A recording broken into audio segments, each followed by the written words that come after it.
One day more. And we One day more. I'm doing Javert, but in Cosette's range is what I'm doing. Perfect. I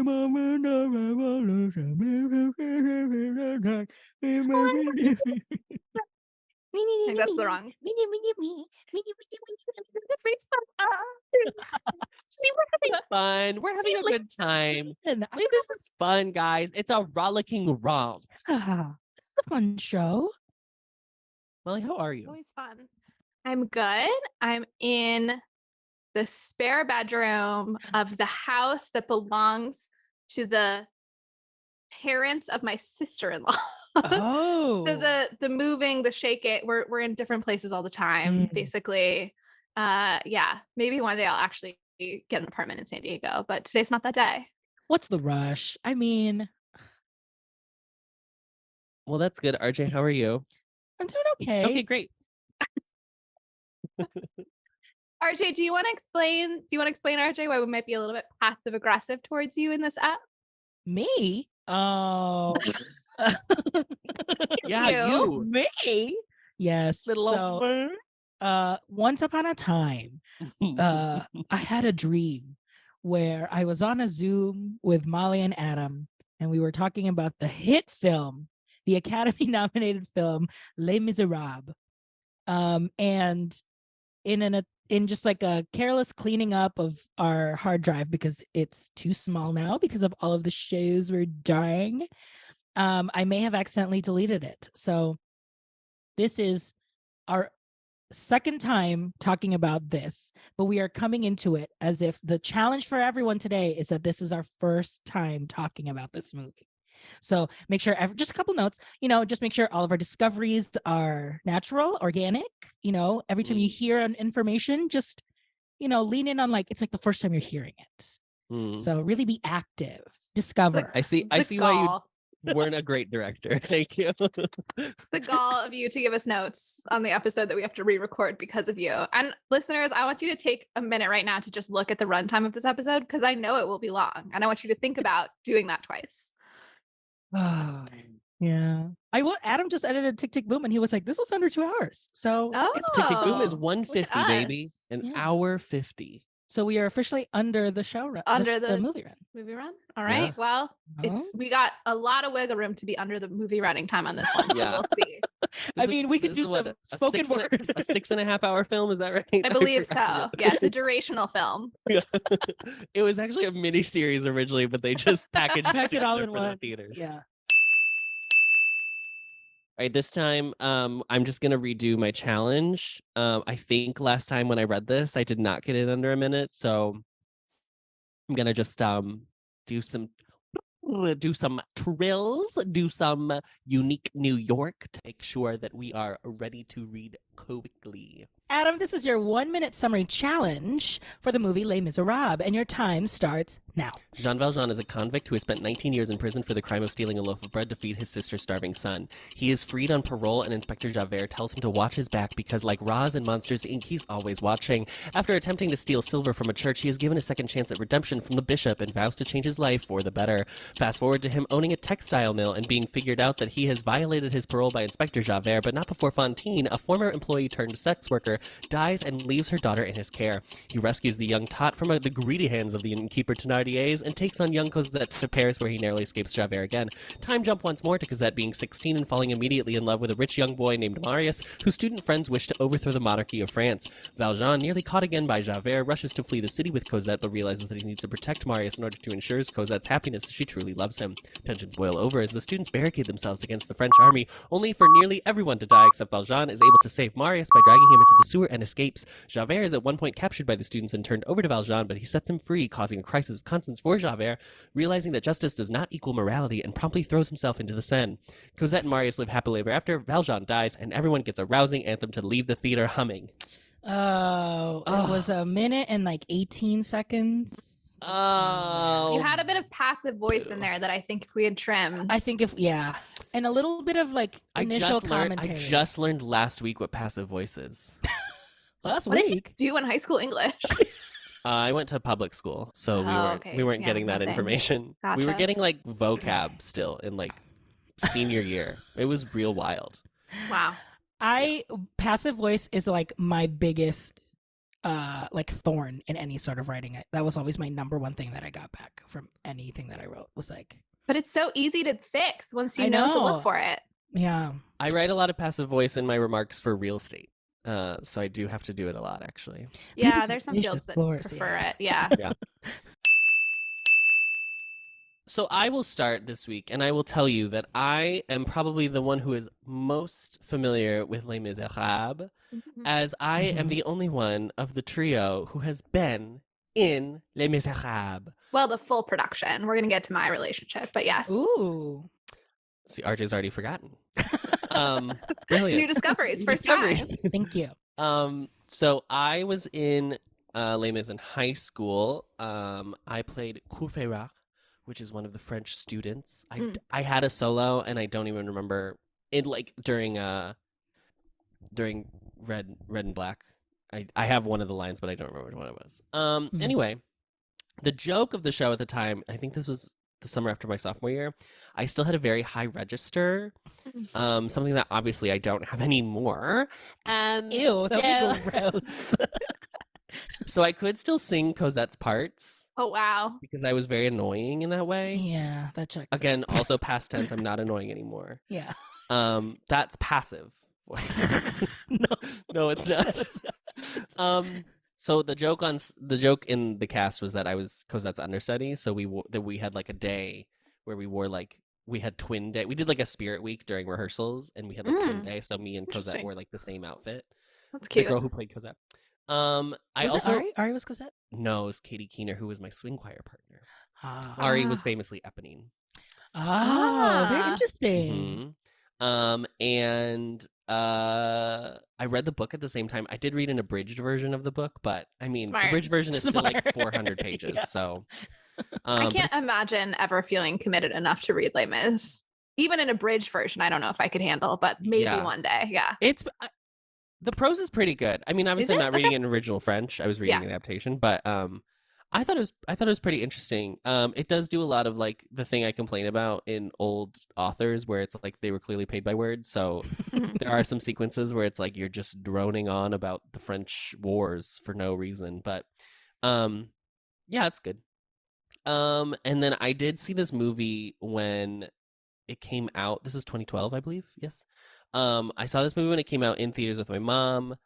At the time, I remember like enjoying it, but I feel like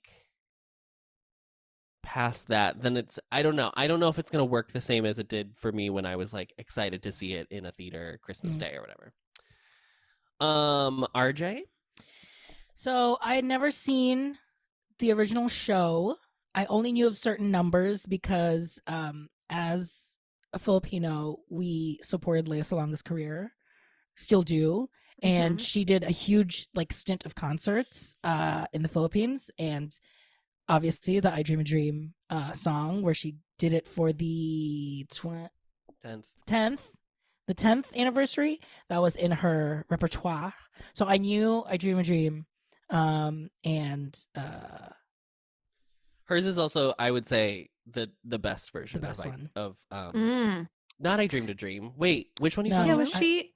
She was Eponine's Eponine. song? Eponine is On My Own. On My Own. Thank you. But did Lea Salonga do? She was Eponine, and then later she played Fantine. Yes. in the 25th Yes, anniversary concert. Yeah. Okay. So I remember watching speaking of the 25th, I remember watching the 25th anniversary in college. It was I remember watching it at Simpson. It was on the girl side of our floor. We were making food at that like common area, and we watched it together. Or I remember watching it with Biz. I don't know if you were there. I feel like you were there. I feel like I did watch it in college, but my memory is that we were in your room watching it. So I don't know. Maybe I cooked food and then brought it over and we watched it in my room. I feel like the time that we watched stuff in the common room was when we watched West Side Story. Yes. Okay, so I'm mixing it Both up. of these experiences I was not there for. Yeah, Adam was not invited. My freshman year was a very different from everyone else's. He was there, but then like as soon as like 8 o'clock hit, Adam would disappear. Like he it's truly Cinderella. He just he mole manned into the subways of Chicago. The famous subways. The famous subways. There's two. Famous for below ground trains. Oh yeah, not famous. elevated A ones. huge thing about Chicago is its famous subways.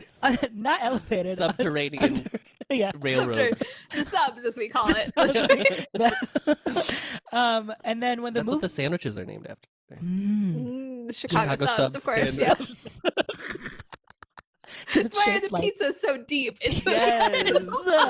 the layer. Yeah. The sediment. Stupid. See, this is all new. This is new. We didn't do this. This is fun. Always new material with us. You know? Yeah. And then when the movie came out, since it was the Christmas movie of that time, and at the time I would always fly home to Phoenix for Christmas, I watched it once with my parents. I watched it once with my high school friends. And then did we watch it? No, I think I watched it 3 times. And I guess it was all in Phoenix. You and I did not watch it for this pod. I don't believe. And then, yeah, obviously, like, we watched it for the pod. But yeah, the first time watching it, I was like super all in. Oh my God, amazing. Like, I was also still in my, like, you know, college high of like art, theater. Oh, I can see the neck straining and the tears. I was just like into that, like, thespian whatever bullshit. But by the second time rolled, it was more like focusing on like certain numbers, and everything else I kind of just like, okay, yeah. And then the last time I watched, I fully was sleeping because it was like, that was my watch with my family, and I was like in and out of sleep.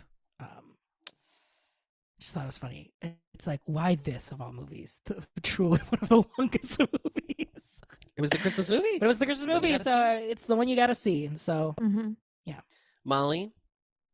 So my first interaction with Les Mis was in my 4th grade play, because my school, we did 4th grade plays and 8th grade plays. And the 8th grade play was like a full musical. It was really 7th and 8th. And then the 4th graders did like shorter plays, like straight plays. So we did an adaptation of just the Christmas part of when Valjean goes to pick up Cosette. So it's really an adaptation of the novel rather than of the musical, because it's not a very long part of the musical. So I played Ponine, because there was an Epi and a Ponine to like split up that character. Now I think, Adam, you told me that the Thénardiers have 2 daughters in the novel, so I don't know why they didn't just give us those 2 names. Yeah, but it was one of those classic like kids theater. How do you get more roles in so that everybody in the class has a role? A part, yeah. But I just got to be like a bratty little kid, and it was really fun. And I also really remember that the girl who played Cosette actually knew how to knit, and so she like, that was like her stage business, but she like actually could knit and did it. And I was like, you're a wizard. Going on 80. Yeah. This little girl. I just like did not have the like spatial reasoning skills to understand. Like, she tried to show me and I was like, no, this is not computing. How old were you? 4th grade? What is that, 10? Yeah, like 9 or 10. 9 or 10? Okay. I don't know. I can knit now. I did figure it out, everyone. So yes. Oh yeah. And then, so when I was in high school, like probably freshman year-ish, there was a college near me that did like a sleepaway music theater camp, which was so fun. And so we would spend the whole week, like living in the dorms, having class, and then like put together a showcase. And then we also got to go to Chanhassen Dinner Theater as like the big field trip of the week, which is a dinner theater that's like 40-ish minutes from the Twin Cities. Amy Adams used to perform there before she was famous. And we went to see Les Mis one year, and I like totally loved it and thought it was just the best thing ever. So yeah, and then, you know, it's just all over the culture. So of course I knew about it, and I knew when the movie came out, but did not go see it when it came out. I don't really think I like didn't want to. I just kind of didn't happen. And I'm not like a person who goes to see movies very much, so it's not shocking that I didn't see it. I do very much feel like, and it's funny because I actually watched it again for the pod today with Rita. So we'll get Rita's commentary throughout. And she asked if it was well received. And I was like, I feel like it was at the time. And then really quickly there was kind of a backlash of like this feels like it was the last like gritty, it's like the Batman Begins version of Les Mis, and this was like the last one of those before people were like, we're actually sick of this, though that was too much. So just putting dirt on people for fun. Yeah. Just like, oh, the sewer scene is a lot, y'all. Like multiple. You want to talk about mole people in the subway? Yeah, that was I think why it was in my brain. Yeah. Yeah, so it's like a real Christian Bale-ification of movie musicals, to shout out an alum of the pod, because I was also thinking about the like superhero to music theater guy pipeline and reverse, which Hugh Jackman, Christian Bale, Gerard Butler. I feel like we need to start making a list of like, Oh yeah. action movie / music Well, theater guys. I was just telling Adam that because we're recording this the day after the Oscars and RRR won for Best Original Song.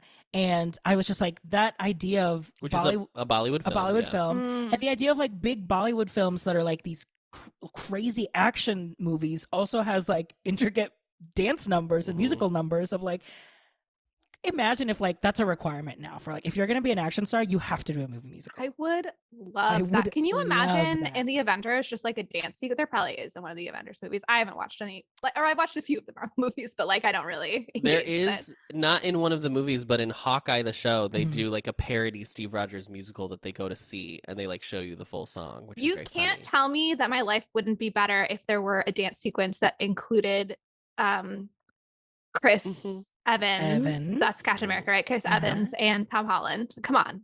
Come on. Absolutely. Come on, everyone. Anyway, and then the last thing I want to shout out, and I'm going to put in the show notes, is this segment from My Brother, and Me, this little podcast that we need to plug and promote on our show. Because they're really struggling. Yeah, they're really struggling over there. They had a question that somebody wrote in about throwing a Les Miserables themed birthday party for like a 12-year-old, and the bits that they come up with is just amazing. So I would recommend everyone to go listen to it. That needs to come back in a fashion of like throwing like musical themed parties. I was working at a children's theater once in Orlando, and we threw a Phantom of the Opera party. That was the request of the like kid. Yeah.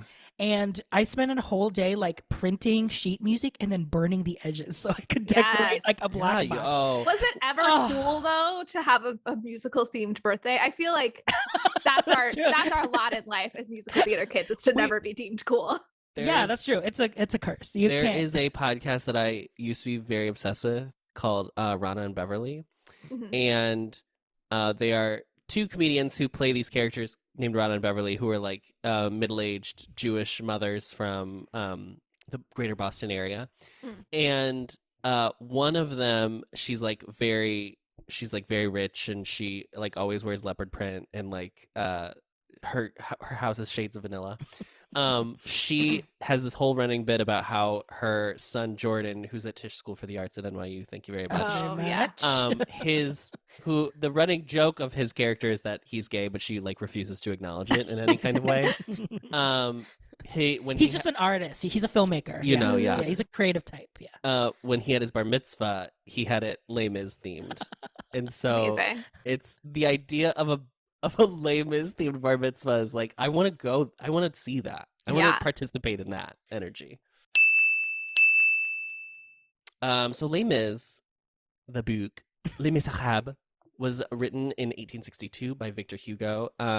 It is composed of 5 different sections of the novel. The first is Fantine, the second is Cosette, the third is Marius. The fourth is the idyll in the Rue Plumet and the epic in the Rue de Saint-Denis. So one word, 20 words. And then the last section is Jean Valjean. The idyll in the Rue Plumet. It's just like the life in the street. And then so Rue Plumet Street and Rue Plumet is where the barricade? No. Rue Plumet is where Jean Valjean and Cosette live. So that's where Marius and Cosette kind of fall in love. Okay. And then the epic in the Rue Saint-Denis. Saint-Denis. Is obviously where the barricade is. Okay. Gotcha. Digressions are used heavily in the novel, and like to the reader or like for a word count. Just for just to be like, describe this scene real quick. Because at the time, so like something that's different about like today and back then is like plumbing. Now, if you're trying to hit like a certain page number, you can go through and make all your periods 14 point instead of 12 point font, and you can like kind of get there that way. That's what I did in college. But at the time, if you wanted to get to a certain length, you really had to kind of just write it. It's kind of crazy. So if you're paid by the word, it's not going to help you to have big periods. Wow, take a look at that period. It's just a big fat dot at the end of a word. What are you talking about? Damn, I don't know what you mean. We got to find a nice big old stamp for the period. No, it just he digresses into different, like as I was saying earlier, he digresses into different aspects of like French politic and French like war history and stuff like that, just at different points. Because when you're writing and no one else has anything else to read, just write about what you want. You know what I mean? I did do research, not in preparation for this podcast, but for the last one, and still have my notes related to the novel. Oh, yeah. Would you like me to talk about that now, or should I wait until it feels most relevant to the By movie? all means, because I don't think during the movie I'm going to want to talk about the book. So I feel like now Great. is about time. Yeah. Okay, so I read an article about 6 months ago called The Sewer and the Prostitute in Les Miserables from Regulation to Redemption, which is about the fact that the sewer is like a very central setting and metaphor within the novel of Les Mis. I do have a piece of quick feedback for the author, Miss Lewis, or probably Dr. Lewis, to please include translations of your quotations, because it was an article in English, but then with French quotations from the novel and no translation. And that, I feel like if we want the public to engage in scholarship, that would be something I would recommend that we do. Okay. But also good to call her Miss. That's brilliant. Thank you, Molly. Miss Molly, can you continue?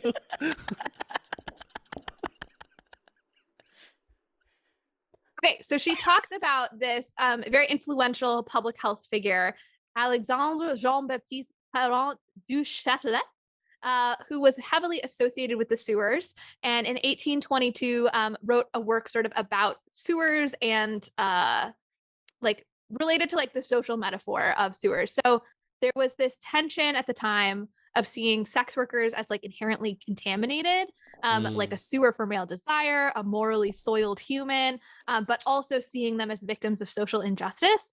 And so Hugo works within the framework of this critique to quote, to critique, quote, the desire for control, containment, and regulation, unquote, that underpins Parent du Chalet and a lot of 19th century social order thinking, that he was putting forth that sex work is not a moral failing, but a profession of last resort, and that we should see sex workers as not a sewer, but a slave. So in the character of Fantine in particular, we understand her soul through the story, and she is ultimately, she gets buried in a pauper's field, which is actually a Christian burial. And that is sort of the novel's way of showing that she's actually redeemed, quote, not by returning her to the path of virtue, but by simply demonstrating that she never left it, unquote. So I thought that was really significant to understand how those two things are connected. The novel apparently spends, and Adam, you can talk about the abridged version. I don't know how much of it spent time on this. Apparently it spends a wild amount of time of them just wandering through the sewers at the climax of the novel. Like we're just down there for like passages and passages. Thénardier apparently like actually lives down there in the novel, so they like run into him in the musical, but that's like his home. And so the sewers, in addition to all of this metaphor of sex work and sewers, they also work as sort of a metaphorical underworld to talk about that which is excluded from society. And there's a recurring theme throughout the novel of descent. So in particular, like finding salvation by descending through fearsome depths rather than like salvation through ascension is like generally the Christian association. And obviously you can tell this in the musical that there's a real pro-integration theme of a reintegration theme in terms of prisoners. And that was also put together with, again, so there was like this huge, Paris was sort of a late adopter of the sewer model. And there was, at the time, one of the arguments had to do with using human waste as fertilizer for farmers. So there was like also this metaphor of like, what do you do with the waste? Like, does it get reintegrated? Does it have a use kind of a thing? There was, though, the reason that Paris ended up putting in a sewer was that there was a cholera epidemic in 1832 that prompted the first systemic expansion of the sewer. And that work really only got started in 1854. So it was still like a huge topic in the 1860s when Hugo was writing this. And Pierre-Emmanuel Bruneseau was a real city inspector and historian who explored and mapped the sewer system from 1805 to 1812. And he is a character in the novel as well. So Valjean and Marius run into him in the sewers. I felt like the article was implying that he's the only like real historical figure at all, but it wasn't 100% clear, so I don't want to claim that definitely. Yeah. And that is a little bit about the significance of the sewers and human waste throughout the novel of Les Mis. Well, we'll have to come back to the sewer, obviously, when we talk about the film, and the way in which Jean Valjean goes through the sewers and ends up on the other side, and the way that Javert goes into the river, which is typically Mhm. like a pure body of water, but Cleansing. Yeah. he has a different ending. So, interesting. Thank you so much for that, Molly. You're welcome. Thank you 6 months ago, Molly. So criticism on initial reception of the book was mostly negative. Actually, they accused it of being super sentimental, catering to social issues, which is allegedly the opposite of what art is supposed to do. Seem very Oscar Wilde of them. Yeah.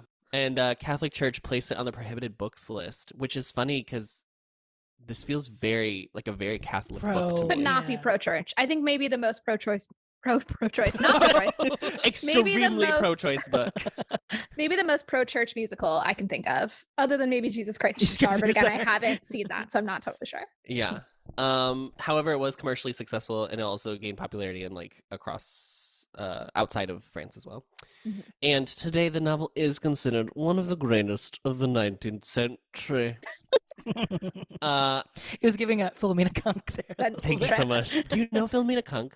I Molly? want to watch it. It's on my list. Oh my god. I know about it. Yeah. I haven't watched it, but I keep seeing clips and she's so Yeah. funny. I've seen just like, photo sets of highlights of interviews. Yes, Yeah. yes. Oh god. So the musical Les Mis, by Claude Michel Schoenberg, Alain Boublil, Jean-Marc Natel, and Herbert Kretzmer for the English lyrics. So that's all music and lyrics.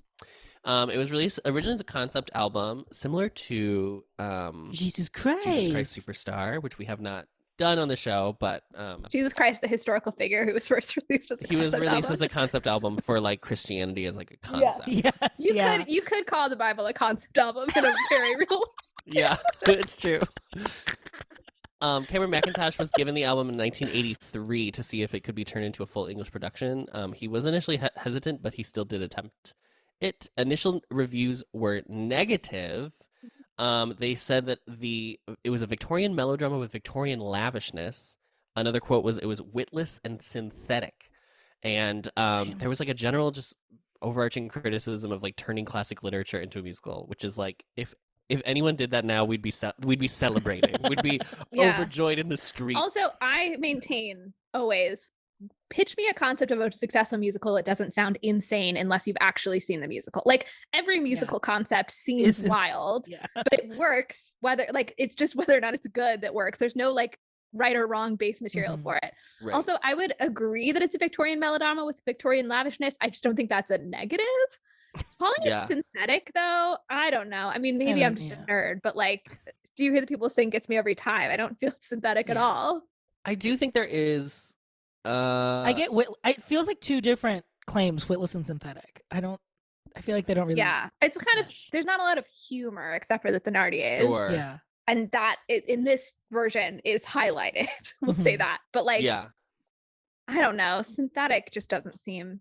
that doesn't. I seem didn't see that apropos. production. Yeah, I wasn't there for the first production in 1980, so yeah, I just barely missed that I one. just y'all. barely missed so it. close to seeing. Couldn't it. get a flight. I just couldn't. Yeah. What was that old plane that used to run really fast from? They reference it in Parent Trap. It doesn't matter. No, because she Those doesn't. are screaming. Rita is screaming. My mother's screaming. famously in Parent Trap, not famously, but I recently watched part of the movie again. They meet. The reason the two parents meet on a boat is because she's afraid of flying. Yes, but at the end they get back to London because they took the Concorde. It was called the Concorde. It was like the Concorde, fast yes. flight that went It from was, New York to yeah. Actually, I London. watched a video about this one time. It was like this very fast plane, but it was also very expensive to operate, and they just found that there's like a ceiling on how much people are willing to pay to be on a faster flight. Yeah. Yeah. Yeah. The Concorde. Was the original Parent Trap a musical? Yes. Oh, we could put that on the list. I don't know. The original was in. Sorry. No, go ahead. Let's talk about Parent Trap. Yeah, you're right. Go ahead. I'm just seeing if we can get it past the runtime. No, I was just gonna say that. Have I talked about this on the pod that the whole like it used to be a whole thing about people being afraid of flying, that used to be like a big part of culture. I feel like that people had a fear of flying, and you just like never hear about it anymore. Yeah. Yeah, because people take a Xanax and call it a day. I guess, or people are just like, if you're that afraid, like you've already figured out what you're gonna do to get around it. So it just must have been when we were kids. It was when people were like, oh, this is a thing everyone has to like do now Yeah. for the first time. I don't know. Yeah. I think it's funny. Fine, we'll talk about Les Mis. Fine. I will say Molly did not share that the last time we recorded. So I that do was remember a discovery. We did not talk about the Trying fear to of bring flying. you new material. The original London production ran from October 1985 to July of 2019. It is the second longest running show in the West End, and it is the longest running musical in the West End. What is the longest running? It's the Agatha Christie play, Mousetrap. Mousetrap. It's been running since like Yes. 59 or something like that. I saw Mousetrap in London. Did you? Great. Mhm. You're not allowed to tell. You can't tell the ending. I won't tell anybody what happens in it. Someone dies. And the original Broadway production ran from March of 1987 to May of 2003, and it is the sixth longest running show in Broadway history. At the Olivier's, which is the British Tonys, this was nominated for Best New Musical. It was nominated for Best Actor for Colm Wilkinson and Alan Armstrong, who played Javert, and Best Actress in a Leading Role for Patti LuPone. She won. She won the Olivier. Miss Patty. And Patricia. she was Fantine. She's Fantine. Ah. In the original Broadway production, a lot more. So it was nominated for Best Costume Design, Best Actress in a Featured Role in a Musical for Judy Kuhn, who played Cosette, Best Actor in a Leading Role in a Musical for Terrence Mann, who was Javert, and Colm Wilkinson was also nominated as Javert. I'm sorry, as Jean Valjean. And then it won Lighting Design, Scenic Design, Direction. Francis Raffel won for Eponine. Michael Maguire won for Marius?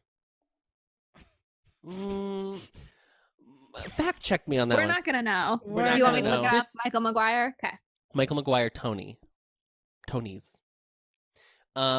It won Best Original Score, it won Best Book, and it won Best Musical. So talk about everything everywhere at all once. More like everything Les Misérables. All at France. All at the Suel. Wow.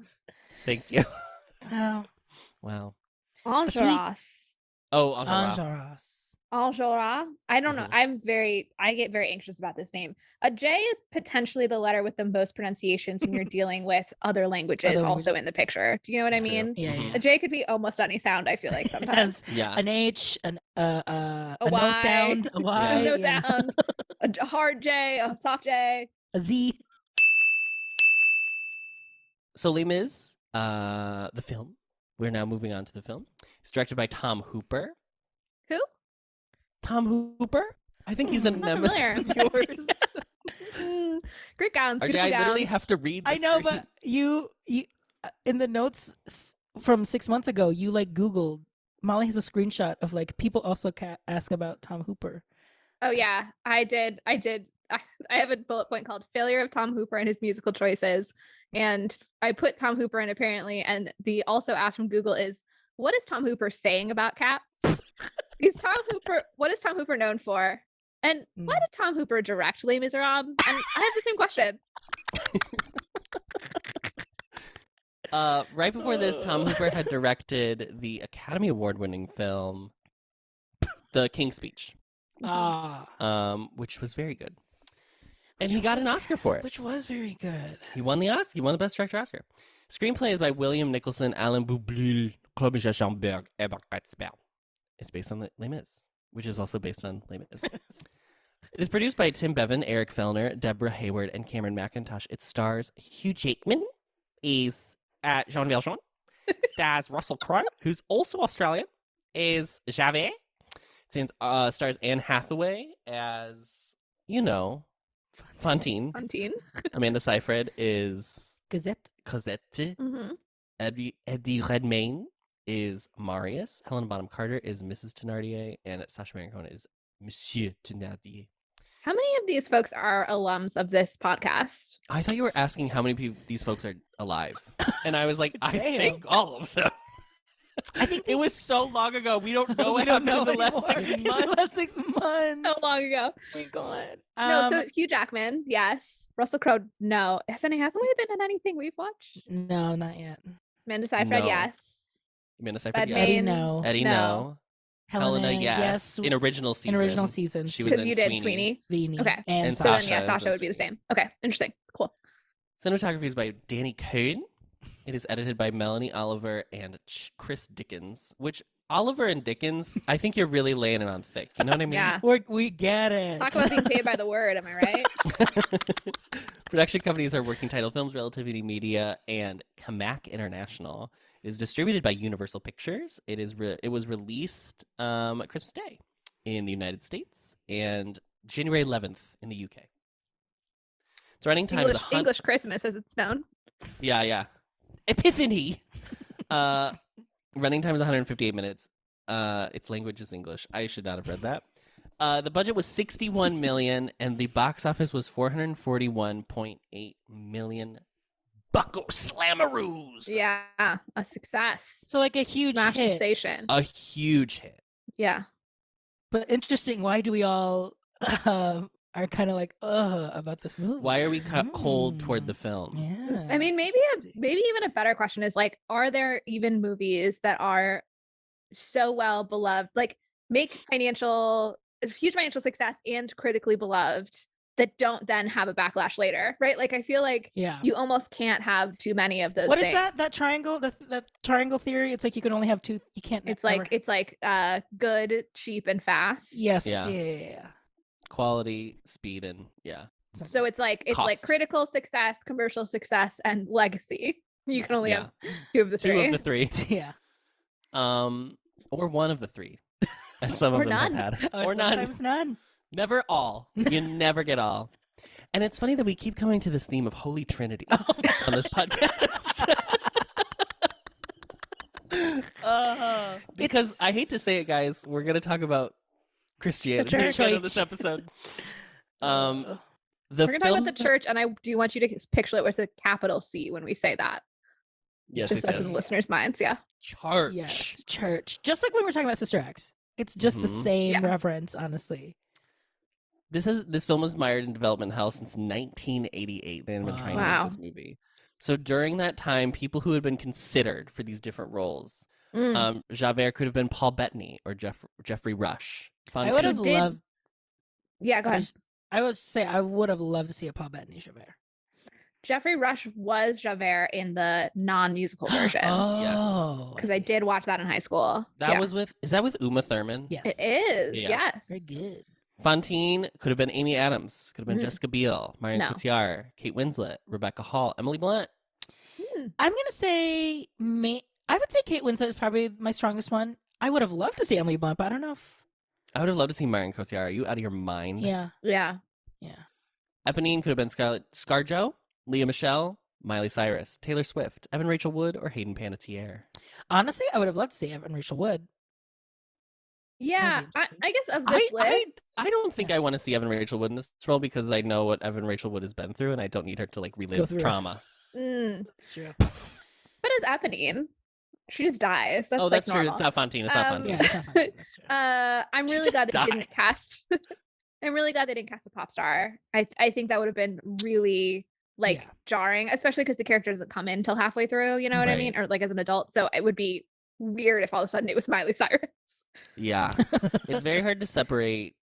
It's very hard to see when they cast stars that big. It's very hard to see them as like the character. Yeah. So I know what you mean. Cosette could have been Emma Watson, Shailene Woodley, Miranda Cosgrove, or Lily Reinert. I think they made the right choice. I think so too. Of all these folks, Monsieur Thenardier could have been Rowan Atkinson, Billy Crystal, Ricky Gervais, Steve Martin, or Robin Williams. Oh my gosh, I'm just so glad it wasn't Ricky Gervais. I know. I'm so glad it wasn't Rowan Atkinson. I would have just been like Mr. Bean. Mr. Bean? I would rather see Rowan Atkinson than Ricky Gervais. Oh, then Ricky Gervais for sure. If we think about their type of comedy and the fact it like Thenardier is very physical comedy, I feel like, so I'd rather see Rowan Atkinson's version than Ricky Gervais's. Ricky Gervais. Raggy.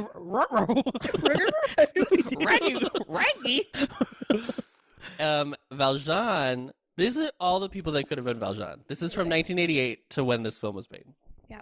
Warren Beatty, Tom Cruise, Robert De Niro, Michael Douglas, Richard Dreyfuss, Harrison Ford, Mel Gibson, Gene Hackman, Tom Hanks, Dustin Hoffman, Kevin Kline. Kevin Kline would have been a sleigh. Yeah. Jack Nicholson, Al Pacino, Robert Redford, Christopher Walken. Yeah.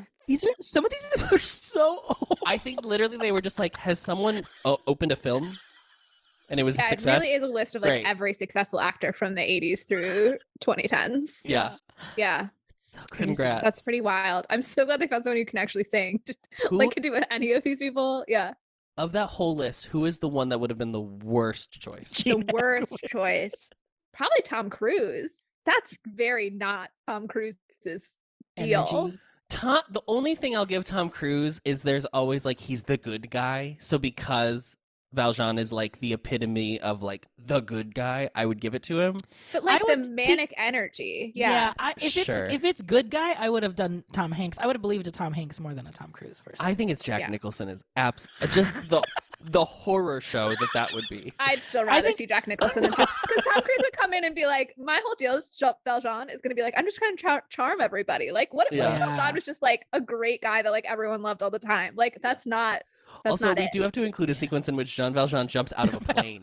Yes. Yeah. And I have to do it because it's the only time I feel They like the time sweet travel at one release point so of you can drive a dopamine. car. Yeah. Yes. Oh, maybe I would have watched Tom. Maybe I would have liked it better if it was Tom Cruise. So vocals were live on set, Molly. I know it's a Were thing they? that you do love. Yeah. They had in-ear piano tracks used as a guide. This is a quote from Mr. Hooper himself. I will not be doing a British accent for this quote. I just felt ultimately it was a more natural way of doing it. You know, when actors do dialogue, they have freedom in time, they have freedom in pacing. They can stop for a moment, they can speed up. I simply wanted to give the actors the normal freedoms that they would have. If they need a bit for an emotion or a feeling to form in the eyes before they sing, I can take that time. If they cry, they can cry through a song. When you're doing it to playback to the millisecond, you have to copy what you do. You have no freedom in the moment, and acting is the illusion of being free in the moment. Now, I don't disagree with what he's saying, Mm-hmm. but also, like, there is a level where sometimes I feel like acting is treated like it's not just people playing pretend, which at the end of the Yeah. day, that is really what it is. And it is hard because I think this one, more than Cats, this one is like a dramatic, it's practically an opera. Like, pretty much the whole thing is sung. So I'll give him that, like, in that regard, I guess I can see where he's coming from. But, like, overall, I think we should be doing things to track. I can see the argument for like some of the recitative, I think is how you say it. Like some of that's like, yeah, they're technically singing, but it's like kind of talk singing. I just think, I mean, I think it's a stronger choice for this than for Cats because we needed a beat in Cats. I just feel like No, dance doesn't need a beat. That's famous. That's the thing about dance. There's never a beat. I've had now a long time to think about this, and How long? 9 inches. more than 10 years now. So like musical theater actors do this all the time, right? Like they sing live every day and they can make choices, but you need to get them to, they still have to like stay on pace with the musician. That I think is the real thing, because okay, so like I'm gonna link this in the show notes. I watched this whole video from Sideways, which is this like very pedantic music guy that like critiques things like Tom Hooper's musicals, and I love it, but it's like it's a little much sometimes, right? And they did this crazy thing, like the level of like different tracks and like having to mic stuff and then being like, you can't step on this part of the floor because it's going to creak and it's going to mess up our incredibly elaborate sound system. Like did not seem worth it. I can see the case where rather than the actors already having recorded their track and singing back to it, having them go with musicians, but still let the musicians guide it the way that you do in theater. And if you want to slow down, that's fine, but you're gonna have to make up that time and get back on track because that's how you're supposed to do it. And so I feel like he just went too far in the direction of the live singing, and that there's like a more middle ground that could have captured the thing that he wanted of allowing for an actual performance of the music on set. Yeah, it feels like it just needs more rehearsal in terms of just like finding you and the music director sit down together and figure out what that pace is. Because I do agree that like actors do the pianist follows the singer technically. But I also think if you are like given full reign as an actor, just do whatever. I think actors can be indulgent and we'll sometimes. Take that time, yeah. We'll take that time. And sometimes it works. And sometimes it's this Anne Hathaway performance where it's incredible. Yeah. And sometimes it's the entirety of Cats. You're just like, keep it moving. They also apparently would sing for like 10 hours straight on set.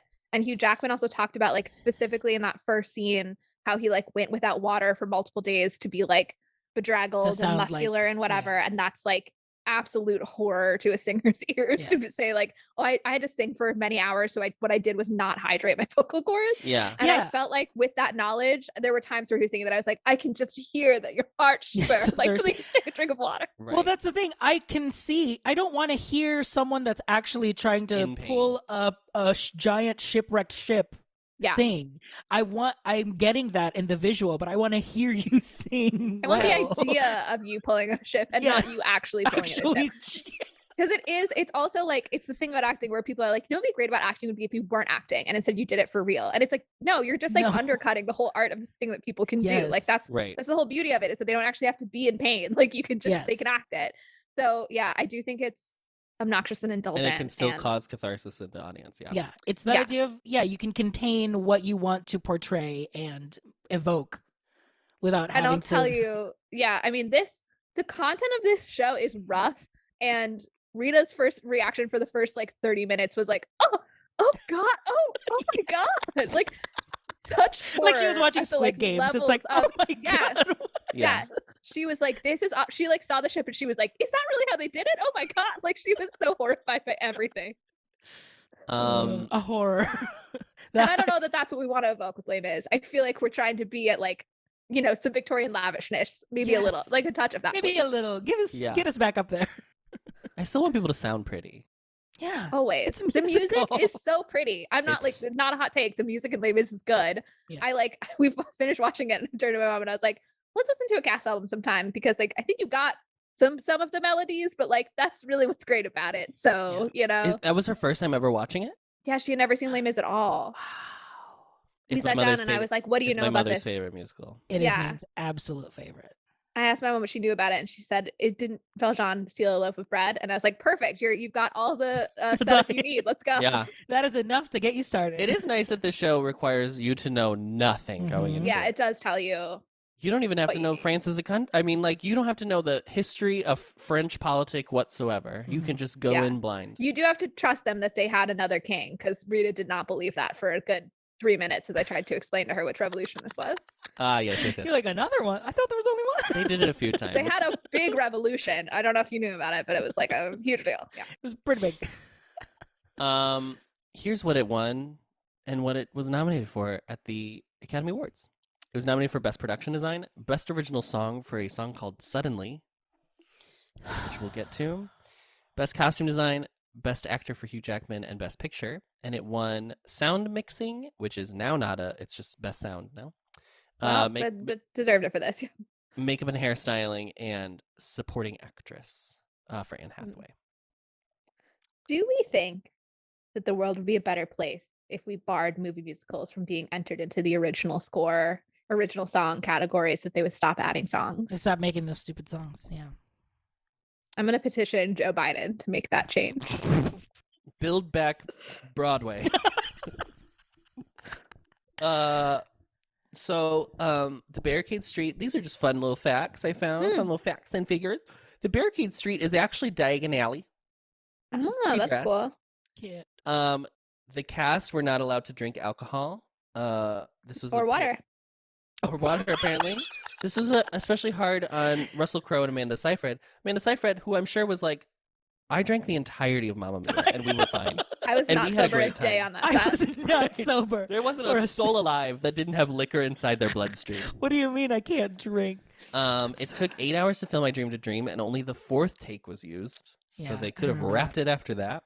I feel like I've seen Anne Hathaway talk about this, though, and that like she was the one that was like, no, again, I'm getting my Oscar. Yeah. The film was originally going to be 4 hours long, which included a 15-minute battle sequence. That's whack. Although that is a crime. Would I like to see someone recut that as a miniseries? Because like it would be pretty sick to see a whole battle scene, because you can't do that in the musical. Yeah. I would do a Netflix 1 hour episode if somebody has that footage and can put it together that way. I'd be interested. I mean, just the pure scope of this musical is impressive. The fact that it works, like the fact that they literally go through a man's entire life with multiple characters having full arcs, and it like you understand it. It's not confusing. Like it's you're on board. It paces well. Not Yeah. necessarily the movie, but like the musical is like paced really well. It's like pretty cool that this is like this happened. Yeah. What they Because on accomplished- paper, yeah. it's pretty unbelievable. It is impressive. And Rita's overall review was it kept moving. And that's Yeah. pretty impressive considering one, how I described her reaction for the first 30 minutes. And two, we started at like 7:30 on a Sunday. And not only did we know we had to go to bed, but like we were watching it in my parents' room and knew that my dad was going to get tired and have to come in and be like, you need to be done with the movie now. So we had like real time pressure on us. And the fact that she didn't just feel like, oh my God, this movie will never end is a real testament. Yeah. So here are the 5 movies in theaters when this movie came out. Number 5 was Jack Reacher. Number 4 is Parental Guidance. 3 is Les Mis. 2 is Django Unchained, and number 1 was The Hobbit: An Unexpected Journey. Which I A also saw in really the theaters. beloved film. Oh my God, people Everyone still just talk about it. All Tolkien fans just say it's the greatest adaptation of the his work of all greatest. time. Tolkien fans famously are like, we love that this one book got split into 3 parts. It's a thing we love, actually. Yeah. And they're like real advocates for please diverge from the text. Don't stay faithful to it at all. You know what I mean? That's kind of their whole vibe. That's their whole gig. shtick, Yeah. Was the cartoon from the 70s beloved Yeah. by the Tolkienites?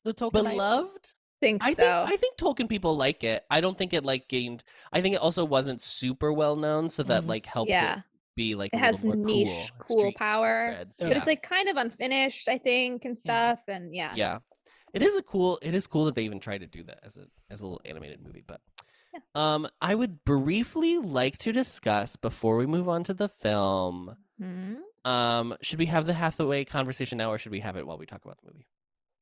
I say at her. Yeah, when we talk about her performance. Yeah. Okay, never mind. Oh, here is the one thing I wanted to add background book wise. I read this on Wikipedia, but apparently Hugo was like, he was in Paris when this revolution happened, and he like inadvertently ended up in a street where there was like a firing, what's it called? Response fire. Yeah, so he like ended up in the thick of it without realizing what was happening, and so it obviously had like a big impact on him, and therefore he decided to make it a central point in his novel. So I think that's interesting that he was actually a firsthand witness to this student revolution.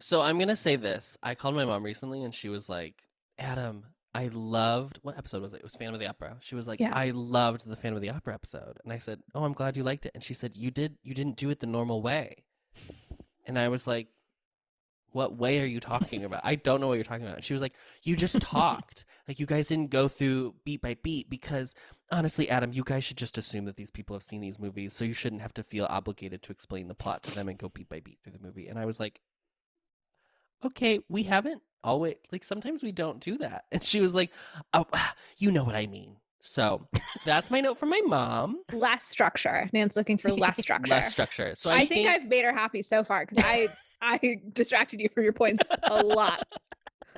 So I think we can continue that sentiment. In the great tradition of our Phantom of the Opera episode. I think, I feel like this is a character by character situation, personally. 100%. For sure. So let's start with the most important character of them all. Let's start with the Thénardier. The Thénardier.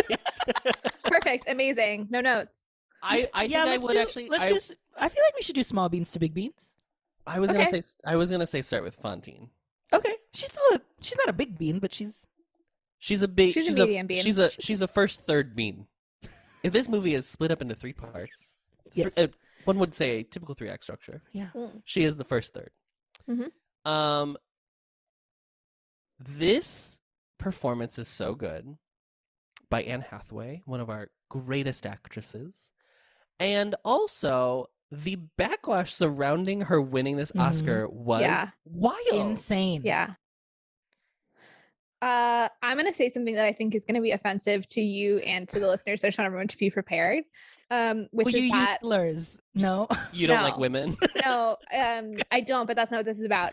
When Yes, when I and watched it with Rita, Oh yes. she said, I didn't know Russell Crowe could sing. And I said, can he, based on what you've seen so far? And she said, yeah, this is pretty good. And then we watched Anne Hathaway's number, and she said, speaking of people who can't sing, and I said, she won an Oscar for this. And my mom said, well, what do they know? maybe just not that song. And I didn't want to spoil it, but I was like, it's the only song. It's the song. And That is so funny. I disagree with that take, but I just, it that can be is one interpreted. person's Rita's interpretation. canceled. We're canceling Yeah. Rita. It's like so funny. the same thing can be interpreted in a different way, basically. Exactly. But here's the thing. I think this Not for is everyone. comes Yeah. back to the live singing thing. You can feel the strain, and I think for me, her strain in that performance helps that moment because it is she's dying. I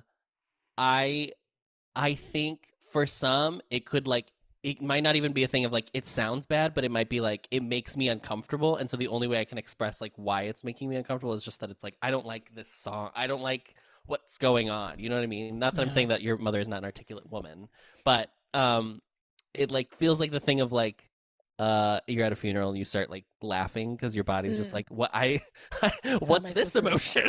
What's going on? Yeah, it's also maybe the moment in the film that's you're both oh, this is really gonna be what the whole movie is, because before that you're hey, maybe it's set up, maybe they're starting really dark and then it's gonna get a little bit lighter, and I feel like that's the moment where you're oh, it's not gonna get that much lighter though, is it? It's really gonna be in this kind of range. Yeah. So maybe that's also part of it. Yeah. It I never thought about it. Yeah, it is kind of setting what tone and theme you're going to be hunkering down for the rest of the movie, because if you think about the next acts, it's about people already in that state trying to rise above it. So the students with the revolution, and then Jean Valjean trying to Montana.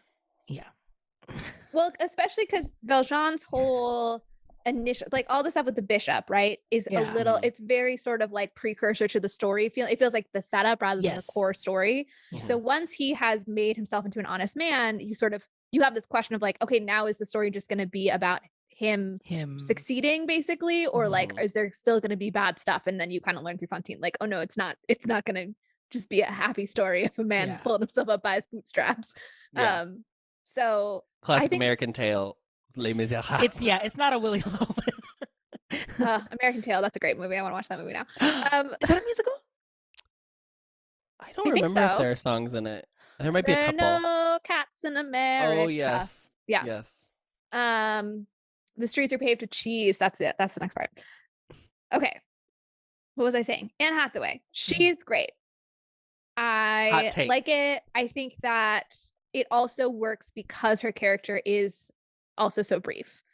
I think maybe that level of melodrama would be too much if she were a character for the whole time. Yes. But I also like the melodrama because I'm a pro melodrama girl. I want it to be Victorian. I want it to be over the top for it. This is what I have to say too in regards to this being in conversation with Cats, which is Tom Hooper's later directorial musical. What a conversation that is. Situation. Every actor in this piece knows that this is a melodrama, or at least knows the tone that they are supposed to be giving. The most off tone I would say is the Thénardiers, but it's so specific and they're being the comic relief that it's okay. This if everyone had the same idea of what they were supposed to be giving in Cats, I feel like it could have helped it a little bit more, but more consistency. Yeah. Rebel Wilson and James Corden and everybody who's trying to do their own thing, they're not all in the same musical. You can't convince me Rebel Wilson and Judi Dench were ever in a room together, just in their lives. No, not at all. Absolutely not. So that's something I think about. At least everyone got that this is a melodrama and just played to that, which is, I mean, that's what the text asks of its performers. So, do you remember? Also, one real quick moment, which is in the lyric where they say because you see her get her teeth taken out, and then there's a line that's give it all up or something. My mom did think that they meant take all of your teeth, and she was oh my God. but they were referring to doing sex work. So I had to Yeah. explain that that's So what you're the, like, the line was yeah. about. It was, I do think that it contributed that we didn't want to watch it too loud because we were like sharing a space. And so we watched it with subtitles, and having to also look at the words, The like, words does yeah. add to the level of like despair in the whole thing. Yes, yeah. Her reactions make sense. RJ, do you remember reading this article from Salon? It's okay if you don't. We Bits can and skip pieces. There was an article, from Salon that is titled "Anne Hathaway, Hollywood's Most Polarizing Star" by Daniel Daddario, and it was just What's kind of the year on it? I just want to know if it's like, contemporary to the backlash or 2013. reflective so of. Okay, it's contemporary to reflective. the backlash. Yeah. No, right? Yeah. Wait. February 2013. So that would have been. That would have been one in when 2012. it was yeah. yes. So it would have Okay. been at the time. And it was just kind of exploring like why was she so polarizing? Why did people immediately want to like hate her, like Anne Hathaway's as like an actress trying to promote Les Mis? And so explored a little bit about how there was a kind of like a development of like younger actresses being able to jump from like these more like when you're from Princess Diaries, but being able to do like these big drama prestige films. It's happened a couple of times with like Gwyneth Paltrow, Renee Zellweger, Jennifer Lawrence. Okay, but the Gwyneth Paltrow situation has a lot more like politics behind it. Yes, obviously. Yes. That has the whole the Weinstein she won for Shakespeare in Love, which she should not have won for. Yeah. Sorry. Well, and then I mean, she is now a polarizing figure for promoting pseudoscience. Yeah. Yeah. A vagina candle. Yeah. There were a couple of like ways of like trying to figure out why, but like one of the things that I pulled out was that there was a review that like called her performance like it's a sad puppy act pitched at shrieking full volume while ripping off Sinead O'Connor and Falconetti's Joan of Arc. This performance doesn't just beg for an Oscar, it grovels for it. And I think there was her persona at the time was very much like she wants the Oscar. She wants it. Yeah. And I think that shows in her performance. I mean, it showed with the melodrama. She was like someone that was doing what was required for this role. Mm-hmm. And it was just kind of perceived as like, well, it's just one of those roles and performances that ask for an Oscar. But we kind of like use that as a way to like hate her of like being ambitious and wanting that. And so like when she got her Oscar and when she said it came true, like people like didn't react to that well. They thought it was a little condescending, which it's like for someone who has worked really hard, that's what everyone feels like in that moment. We just watched the Oscars and people felt that way. And so I don't know. It was, I even remember being one of those people that was kind of like off put by it, but like couldn't really find a reason like why. Yeah. I mean, I'll also like admit like, I definitely went along with the whole, like, she is a little bit grating. Like I'm not like above that trend that happened. There was also the like her co-hosting with James Franco on the Oscars that I think showed a little bit more of like the overindulgence a little bit. I think for me, it's very much the like, I think as I've gotten older, I've been able to like more embrace the like, look, people find theater kids embarrassing and that's just like whatever. But I think also at that time with when I was most trying to be like, I do theater, but I'm not like one of those kids, like I'm like that sort smart of early. Yeah. So I do remember very distinctly that like freshman year, my roommate listened to more musicals than I did. Like I love them, but I didn't want to be like a stereotype. Right. So I think that was for me a part of it. It's funny because I feel like Ariana DeBose is getting a little bit of this right now, especially from her like BAFTAs like song when she like introduced all the women that were nominated. Angela Bassett did the thing. Viola Davis, my woman king. She did like a song which was like, it was just like, it was just a recipe for not the best because she was like out of breath, but then also it was the BAFTA, so it wasn't like people were bopping and jumping. It's a very stoic audience. They're just British people. So it's just like her fully like, yes, Angela Bassett, my woman king, and then it's just like people like, wow, Angela Bassett, my woman king? No, Viola Davis, my woman king. Okay. It was Angela Bassett did the thing. Viola Davis, my woman king. Blanchett Kate, you're a genius. And Jamie Lee, you are all of us. But it was done in this like very like, yes, musical theater. It feels very. I just feel like Jamie Lee Curtis is not. I love her, but like not in a way of like she really doesn't is encompass me. I am woman. I assume Ariana DeBose did not write the lyrics of this song. And she did. We Did she come on record and say that? that it said it was a she there it was a collaboration. It was a She was involved. collaboration. She was involved. She Yeah. was Okay. involved. Yeah. I feel like this is the epitome of the kind of thing that I don't know about because I'm not on Twitter, and I'm really glad that I don't know about it. Do you know, like Yes. I am happily out of this cultural conversation because I don't want to spend mental energy on thinking about it. Yeah. Fair. Very Totally fair. fair. Except in the context of you telling me on the podcast. Yeah. Well, that's Anne Hathaway. I mean, just to cap it off, I think she earned that Oscar. This was a really great performance. I do see, like, removed from it now, yeah, I do see the, like, she's a theater kid at heart. Like, she is a theater performer that, like, really values capital A acting. Mm-hmm. And she took, I mean, if you were her age and got, like, this role, you would absolutely do everything in your power to make sure that it's, like, great, perfect, sink your teeth into, like, really fight for it. And I also feel like it's one of the performances that is, like, sticks the most in my brain of all of the performances in the movie. Yeah. I think that I think you're right that it is good that she has like 20 minutes in this movie and then it's like, and that's it. Thank you. Have a great night. Because she's allowed to just be the absolute weeping woman that she is, that her character is, and then be done. And famously, Patti LuPone, when she was in the West End, she would go have a drink during the second act at the pub across the street and then be back in time for curtain call. Nice. And that's the life you want. Yeah. But the tigers come at night with their voices soft as thunder as they tear your hope apart, as they turn your dream to shame.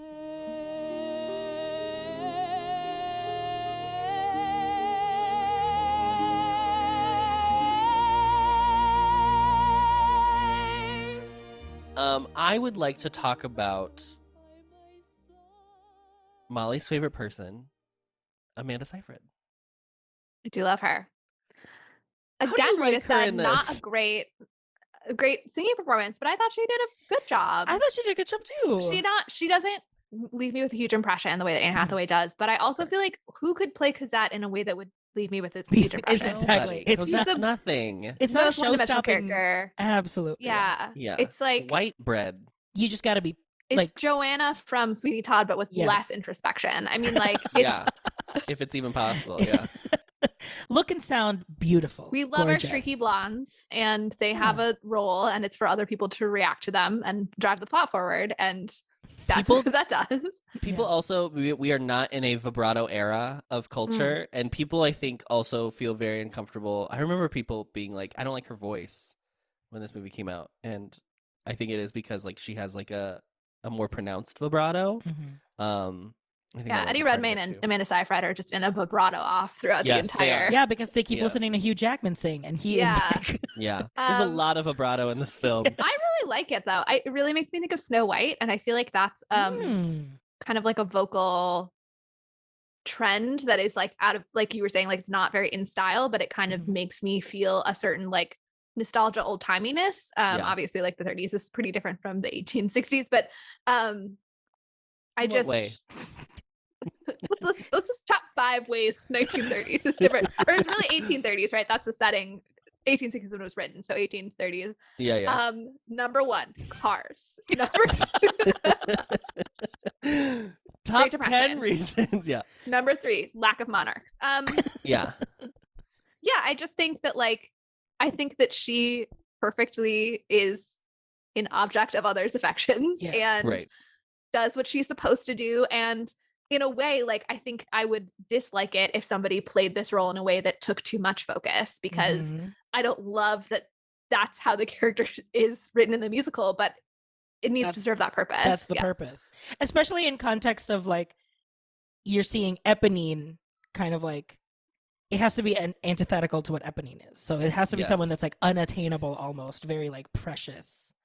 As opposed to like Eponine who is Precious one. the Yes, novel Novel push by push Sapphire. by Push Sapphire. by Sapphire. As opposed to like her, who is like with the gang, like they are, Well, and I also think like this is like a brilliant thing that Hugo sets up in the novel is like they kind of have like they have opposite trajectories. Like they start Cosette is like the little wafy Mhm. girl. Yeah. She's the famous emblem of the musical, in fact, young Cosette. Mhm. And Eponine, or I'm sorry, and yes, Yeah, Eponine, when she's little, is like very spoiled and Mhm. looks prim and proper. And then when you get to like they're older, their lives have suddenly changed, and there's definitely a feeling of resentment that Eponine harbors for Cosette, especially when Marius inevitably falls in love with Cosette as well.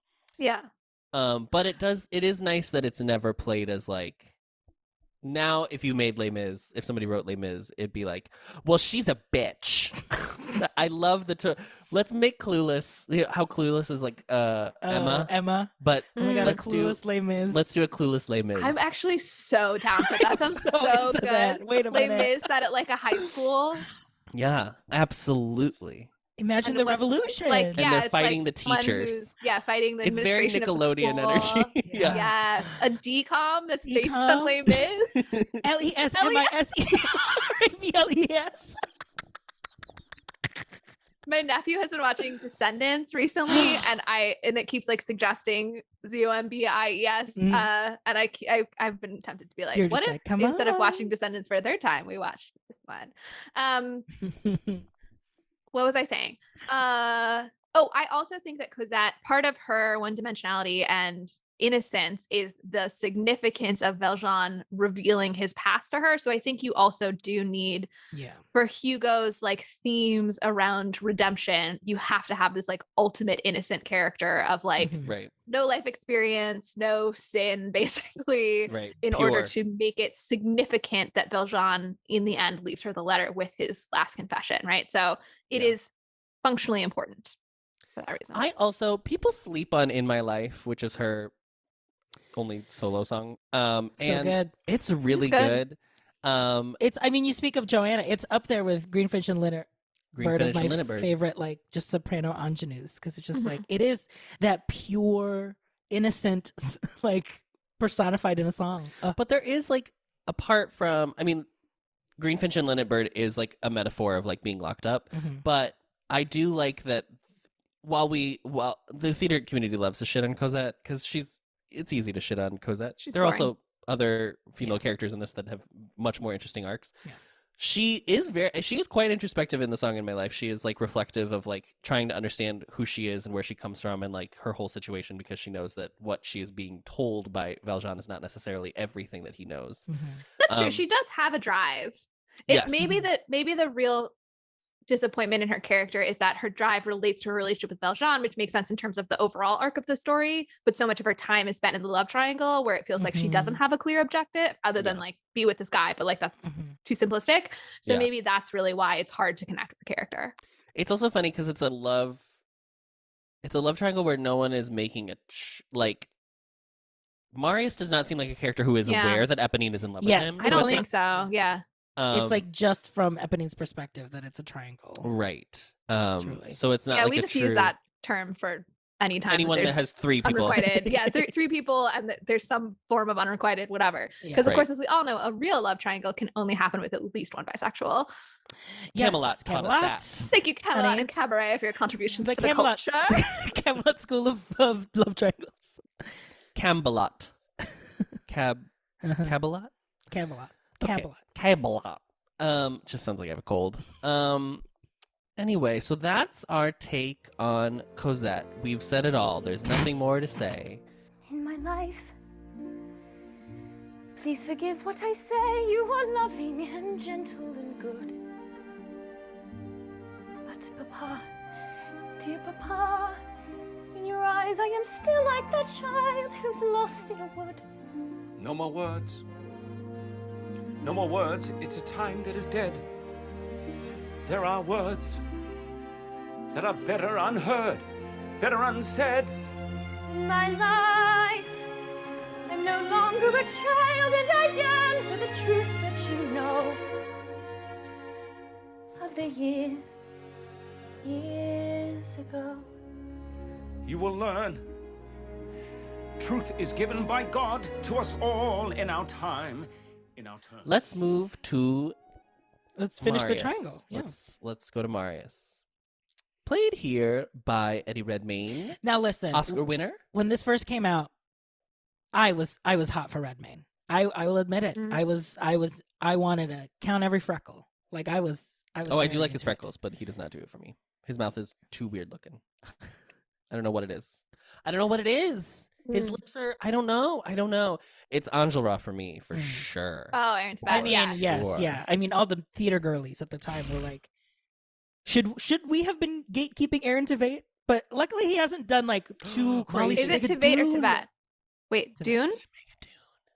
Did you watch the season two? Chicago. Yeah, I know. You sent me the thing. I know, responded. but you had barely a response. You nary an exclamation I work point. all day long. Okay. Okay, now you do. I don't check my texts until later in the day. Fine. Yeah, especially when you send me a video. I can't, can't tell just- the children to quiet down please. for hold on, I need 3 minutes to watch this preview of Chicago. Of an Apple Um, Plus TV show. Is it Tveit rather than Tibet? Tveit? Do we know? Who I cares? thought it was Tveit. Nobody's Confident. listening that knows. All right. Aaron Tveit will say. For me, he's a poor man's Jeremy Jordan, obviously. Obviously, your heart is set on one. But look, I love his, I think we're just talking about Andros now. So Mhm. I think that he comes in like a breath of fresh air. In Absolutely. fact, like a glass of water would be perhaps the most apt metaphor. He has the as- most hydrated. He is hydrated honey when we vocal need some chorus. water. Absolutely. Him and Samantha Barks are the two who are I like, oh, we even had a think- glass of water.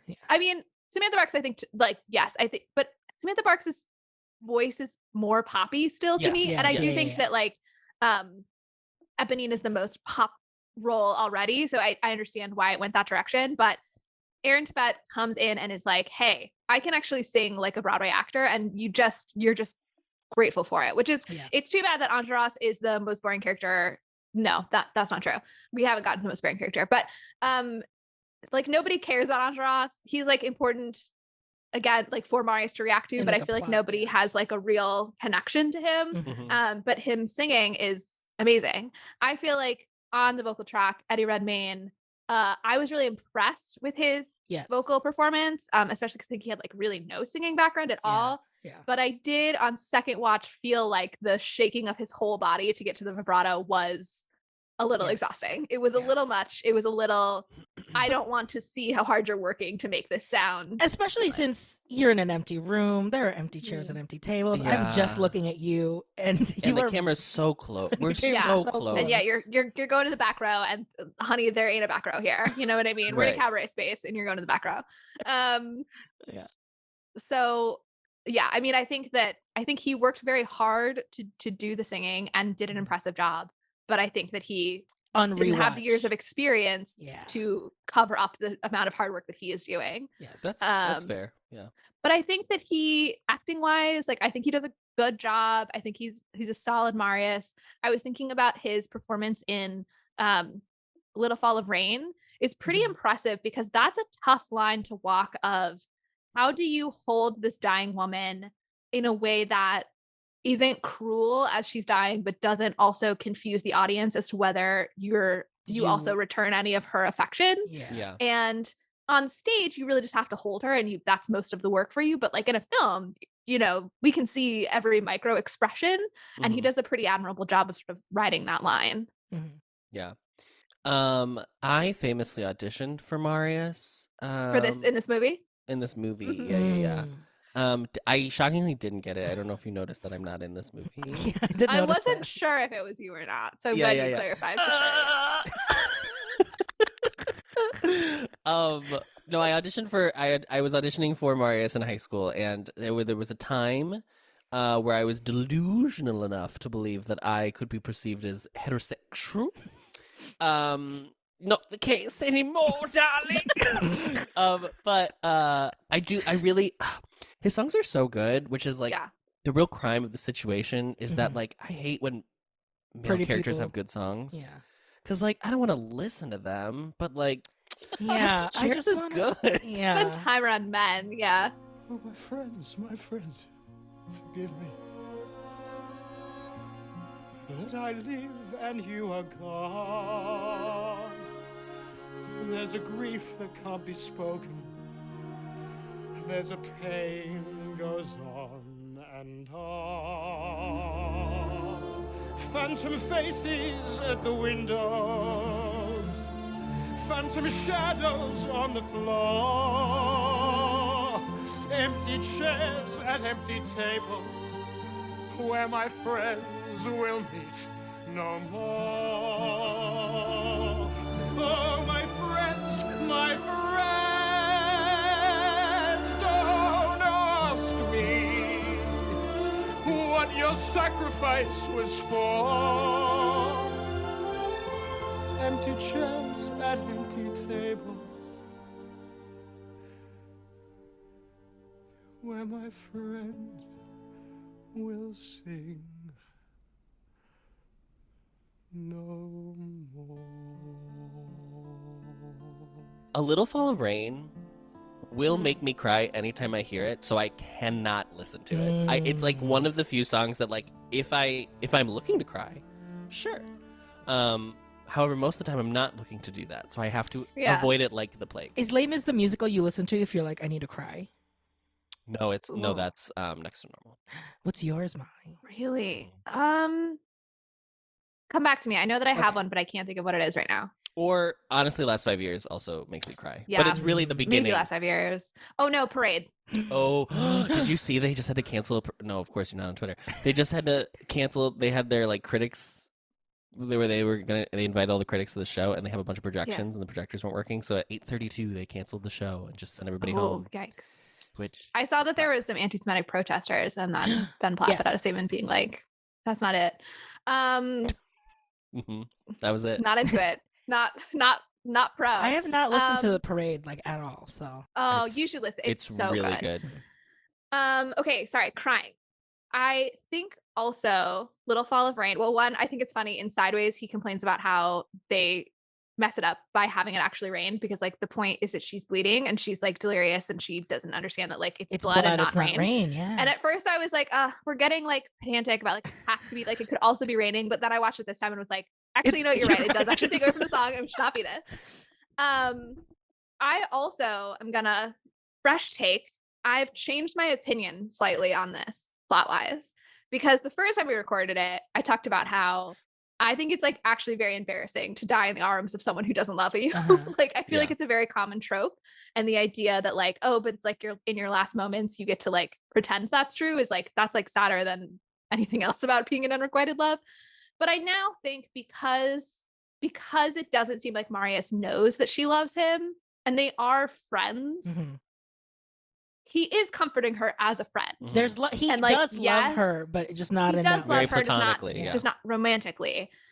So like, yes, it is sad that she loves him and he doesn't return that, but like, it is lovely to be comforted by a friend in your last moments. So I feel less against that trope, at least in this situation, because I think it's worse in situations where it's like the character knows the other one loves them and everybody's on the same page about like I don't return it and whatever.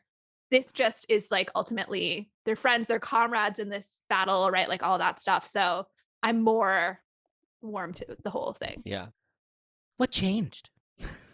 What changed? Just life, just experiences, you know, a little older, a little wiser. 6 months will do a lot to you. 6 months will Moving really to San Diego will really kick you in the balls. You know what I mean? Exactly. The idea of a hug from a friend has never been more appealing. Molly, I think this for this next session with your therapist, you can just cut this whole clip out and just send her that. Just like, can you actually just listen to this episode? Wouldn't you love that as a therapist for your client to just send you work ahead of time and just be like, could you just like this is what I'll be referring to and just be ready because I'd love to like really speed up. I got the top of hour. We just gotta go to analysis. Oh, that's so funny. Yeah, I have some homework for you. Yes, I think Marius is really. I do think Eddie Redmayne is really good. It's funny because like there's not a the majority of this cast I think is very good in this film. So I do feel it is. Yes, I agree that we have as a culture been like was Les Mis worth all of it? And I think there is kind of like the Worth cinematography, the sacrifices that we made. the Yeah. Yes. cinematography and the visual language of the film is just, I think the biggest detractor of this film is just that it's so off-putting that you're like, see the real grit of these people singing, Mhm. you fucks. And it's like, all right, All right. for what? It is a Christmas movie I'm released. saying so it's Christmas please- Day. Merry Christmas, everyone. It's Yeah. Christmas Day. My Jesus was God. just birthed. But Yeah. I do think for the most part, I really like most of these performances. Samantha Barks here as Eponine, Famously from the West End. the West End cast, yes. I thought it was Hollywood Bowl, or was that maybe in addition to the West End cast? I think that was addition because I think it was in addition to. she was 'cause the- she was the West End girly, and she was the 25th anniversary one, right? Was that not her? think it was that I don't remember, probably, but I don't remember off the top of my head. I just remember that Nick Jonas was Marius Yes. very famously, and he was fine. Yeah. Yeah, Samantha Barks. On my own, one of the greatest songs in the musical theater canon. Probably. Absolutely. Mm. Yeah, would I mean, say- it's like it's overdone, so it's almost hard for me to like appreciate how good it is. Yeah. But it's overdone because it is really good. Yeah, Is yeah. it like in the memory space? It feels the same. Memory space. The song "Memory" from Cats. It feels the same Oh, kind of. I thought you Capital M. Sorry. you couldn't remember what a brain was. No. What is that called? The space that holds all of your Memories. memories. It is ubiquitous in that way, so I definitely think like Rachel Berry singing it in the first episode of Glee really did yeah. something to a generation of people and traumatized us all. I don't think I needed that. I think it would have Yeah, made yeah. the same impression without that. Yeah. But I think there's this TikTok that I was watching a few months ago. I sent it to my friend or Ari, and it was this guy who was saying like discoveries in music are just as important as discoveries when you're acting because you're still acting, but like sometimes there's like a divide Yeah. in the musical theater performer's brain of like I'm Mhm. acting and now I'm singing a song, so I whatever. And the beginning of and now I'm all alone again, nowhere to turn, no one to go to, without a friend, without a face, so oh to nice easier. It's supposed to not be anything. Like she's Mhm. saying once again, here I am by myself. There is a tendency in musical theater to be like your emotions have gotten so big that you can't express them anymore. And this is like this song begins as the antithesis of that, where she's saying like, here we are again, just another night where I'm pining after a man who will never love me. My life sucks. The girl I grew up with is rich and I'm poor. It's really heartbreaking, and I think she does that really well, where she kind of like throws the beginning of the song away, and then really once you get into like the main chorus and like into the bridge, like really amps it up. And I just think this is again we did Rain again. It's raining. It's always raining. But I think she's really good in this. I do agree that her voice is a little bit more pop than I necessarily like What? would have maybe wanted Yeah. for myself, but she still like performs the heck out of it, which is like really, really cool. I love him, but when the night is over, he's gone. The river's just a river. Without him, the world around me changes. The trees are bare and everywhere the streets are full of strangers. I love him, but every day I'm learning. All my life I've only been pretending. Without me, his world will go on turning. A world that's full of happiness that I have never known.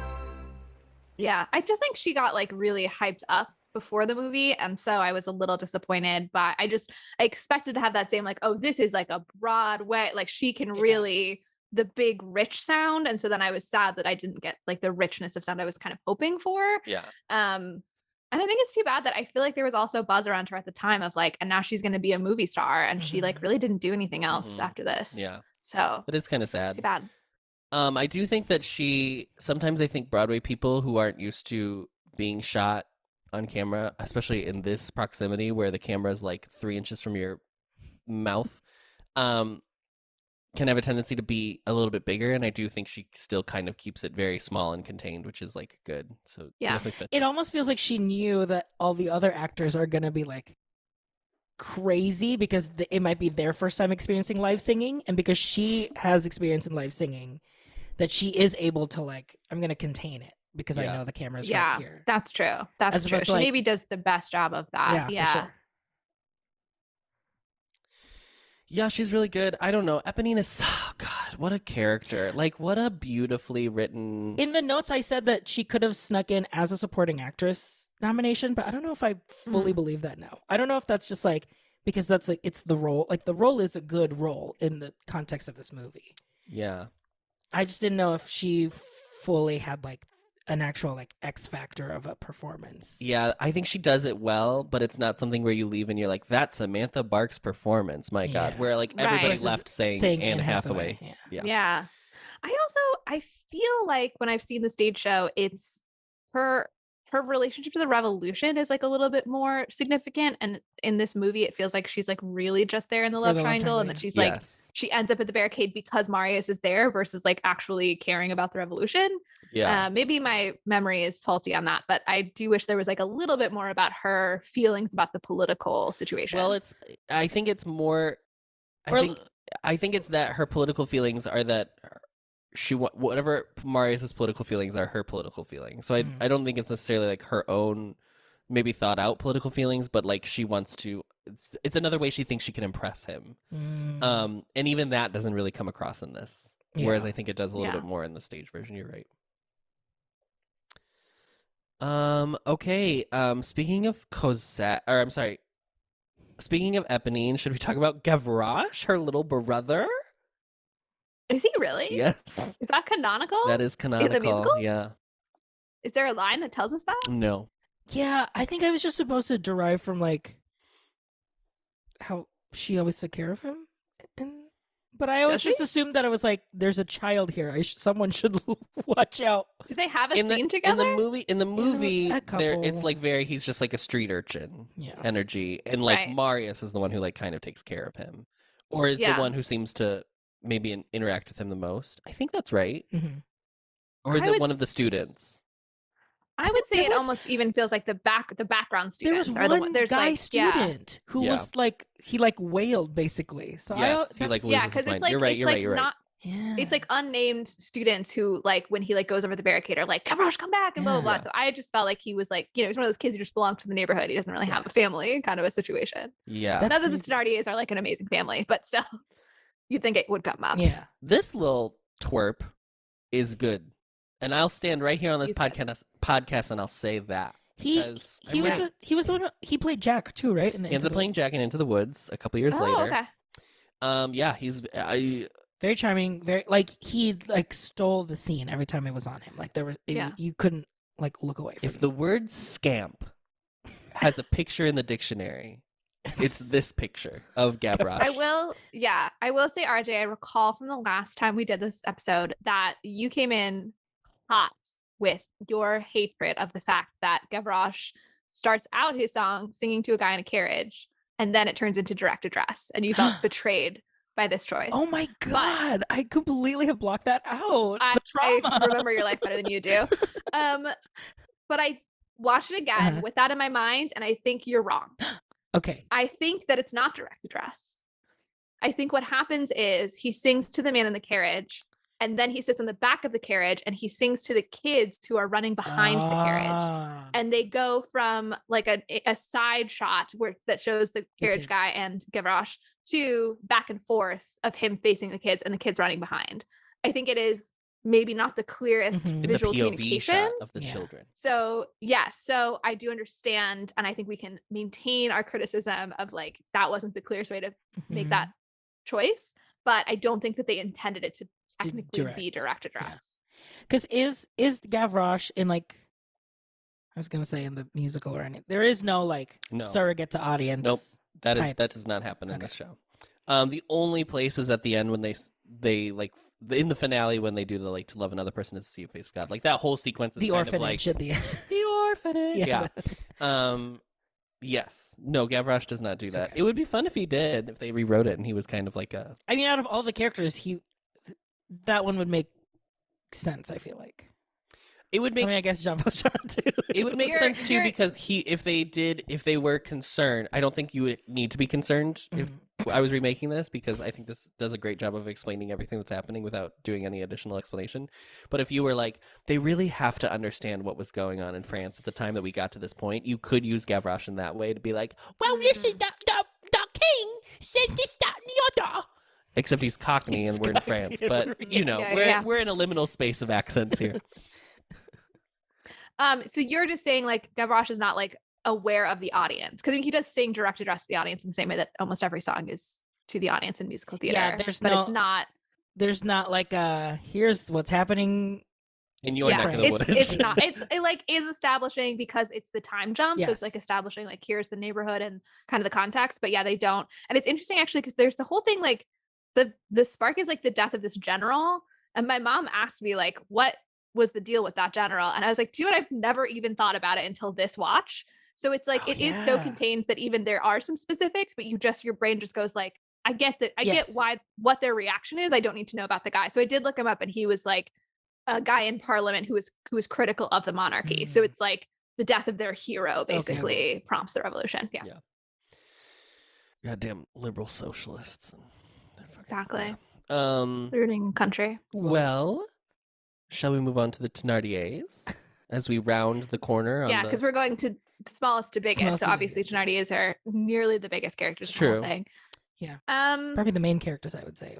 I think it was like really good casting, and I think they do a good That's job. the thing. When we read the list of the other male Thénardiers, I was like, Sacha Baron Cohen is literally this character. Like, I cannot see any. I mean, obviously Robin Williams would have been amazing because he would be amazing at anything. But like, really good choice. I think like, if anything, I just wish they were allowed to be even funnier because the whole musical is so far down that like there's a limit to how wacky they can get in some ways. Yeah, I mean, even them popping up at the end in the like wedding, which was like silly, but I was like, at least like we're continuing a little chuckle. Yeah, I think I'm a little bit less warm to these performances than both of you. I like them a lot. I wish, and I think it's more less the performances Just and the more roles. just like the movie and what tone it's going for. I wish I just wish they were less gross. Like, I know that they're bad people, but I don't need to watch them like do some of the things like in Master of the House. Like Master of the House on stage is like a fun classic musical theater drinking song. Yes. And in this it becomes like, it's fun to be like, look at all the ways they're scamming people. Like, I like that concept, but then some of it is like, it feels very like Mrs. Lovett is cooking cats into the meat pies. Yeah.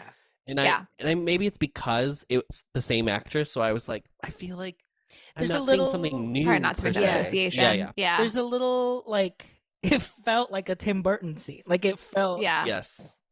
I think that's maybe what I was getting at with saying like I wish they were allowed to be a little bit more funny, is that like I don't find like gross humor funny. So I wish that they had been allowed to go in like a different direction, but I feel like because it was so like in the muck with everything, that was like the direction they had to go. Yeah. There has to be a bit of like, I take your wallet like literally while you're on the toilet. Like I would love to not see that, but that's the direction it was going into. So I think that the two performers did a really great job with that. Yeah. I'm assuming direction. Yeah. That was given to them. Yeah. Master of the house, doling out the charm, ready with a handshake and an open palm. Tells a saucy tale, makes a little stir. Customers appreciate the Ampliverse. Glad to do a friend a favor. Doesn't cost me to be nice, but nothing gets you nothing. Everything has got a little price. That's all I wanted to say about them. He's the only one that spoke in a French accent. Well, he breaks it a little bit because you kind of learn that it's like a little bit of like a scam. He puts it on at some points and then he like breaks it a little bit and then he's British again. Nobody's French in this.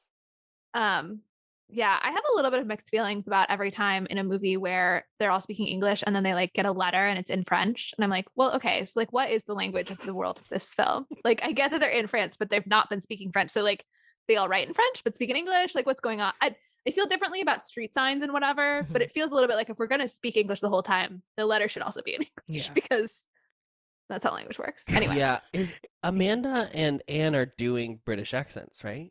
It's hard because it's hard to tell. almost all of it is sung, so I it's hard almost to don't know. think they Yeah. are. Because I kind of respect that when they're just do the accent that you normally have, like if you're American. Do being your American. heightened version. But of then I your also did make fun of it in Phantom of the Opera, so I don't know what I really agree with. Yeah. But I also think But that's Phantom of the like, Opera if is camp. So. But if it makes sense in what the vision is giving, like in Phantom, it was giving camp, so like that made sense. Yes, I agree. With all that sentiment, RJ, thank you for sharing that. Let's move you. on to Russell Crowe as Javert. Here we go. Why? For what reason? But that's it. That's Look, my question. For what reason? I don't think it's the here's- worst performance I've ever seen in a movie musical. Definitely Definitely not. I think the problem is Javert is the most static character ever written, and You have to he be is boring. stalwart. Like you cannot budge. Like you Yeah. have to be a And wall. so we spend so much time with this character who is inherently uninteresting to me Mhm. that if you're not also going to be giving me beautiful music out of it, what am I spending this time for? Right. That's right. Yeah. So his singing is fine. It's just that you most focus on the singing in Javert's song. Because that's Right. all So you're giving. Yeah. Right. Yeah. And I also think this is another way in which the movie does this character a disservice is like Javert being just this tall, statuesque emblem of law Yeah. against Mhm. like Valjean's kind of Human. just like more malleable Yeah. human, Yeah. whatever. It's very hard to do that when you're in a close-up of like 3 inches away from your mouth. Like it's just like From someone Yeah. that's not comfortable with what they're doing. on the Oh, yeah. stage picture-wise, you have like someone Yeah. who's just like a huge giant, or it doesn't have to be tall, but It would be really cool to do the movie where Javert was one of the only characters that was filmed mostly from afar, and that his scenes were more like about the scenery and the like he's in a courthouse, he's in a right, like Mhm. symbols of Symbols law of and power, order yeah. kind of thing. That would be cool. It makes me think of, I've always thought it would be cool to do like a production of Antigone and have like Creon on like a literal pillar that like slowly gets shorter and Ooh. shorter as he like starts to question his own decisions. Okay. That was that maybe the deepest theater reference we've ever done on the pod? Antigone stands, reach out, let us know. Right in with your thoughts on Antigone. Thoughts on Antigone. I did though decide, because I had to watch this movie again, that I was going to try to care a little bit more about Javert this time. I mean, I think part of it is also like And you know what? Good for you, It's- Molly. Good for you. let me say, the fact that Valjean stole a loaf of bread is like more and more irrelevant to society Yes. the more time that goes on. Like if we're gonna remake it, but like rather than the Clueless version, now we're like It would be West like, Side Story remaking it. He has to like murder a dude to like make it or like enough of a thing that we would really question, Yeah. should he be trusted to reintegrate into or society? like white collar crime of like, okay, I may have insider traded, but Or he George Santos it. Then I'm interested. Molly's new favorite main character. Well, this is where I have to push back a little bit, only because the bread is valuable. bread is a hot commodity, Molly, and you have to remember that. Oprah once said, "I love bread." No, I have to push back only because at the very beginning of the musical, Javert and Valjean have a tete-a-tete, as one could say, and in it, Javert reinforces the idea, and this is very good expository lyric writing, actually, that he got 5 years for stealing a loaf of bread out of someone's house, technically. The rest of his time was because he kept trying to escape. So I think Javert's overarching thing is like he can't be reintegrated into society because he kept trying to escape, which his deduction is that he hasn't learned anything. I'm not advocating for Javert's perspective. I'm just saying that I think it's clear enough. I mean, I get what you're saying, that like who actually Yeah. gives a fuck about anyone stealing a loaf of bread. I guess then, yeah, just the trouble is that Valjean learns What- his lesson in the first like 20 minutes. What is and so what is Javert the will not. clueless equivalent of stealing a loaf of bread? the Clueless Well, if version we're- equivalent? if- Leaving we- someone on red? Are we doing high school? High school Clueless blame is plagiarizing a paper. That might even be too big a deal. It's got to be something that would get you in trouble at school. Dress code violation. Dress code. This kid who keeps getting detentions because he got a dress code violation, and then he keeps mouthing off to the teachers in detention. Wow. Yeah.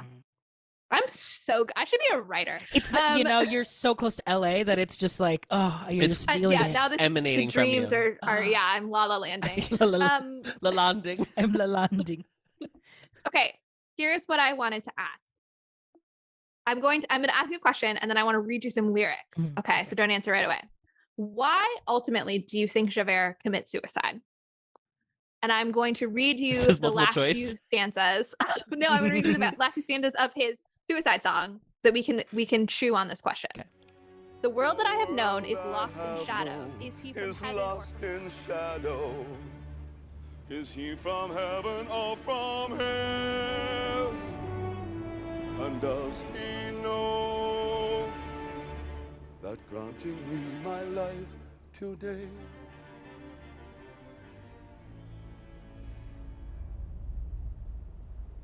this man has killed me? Even so,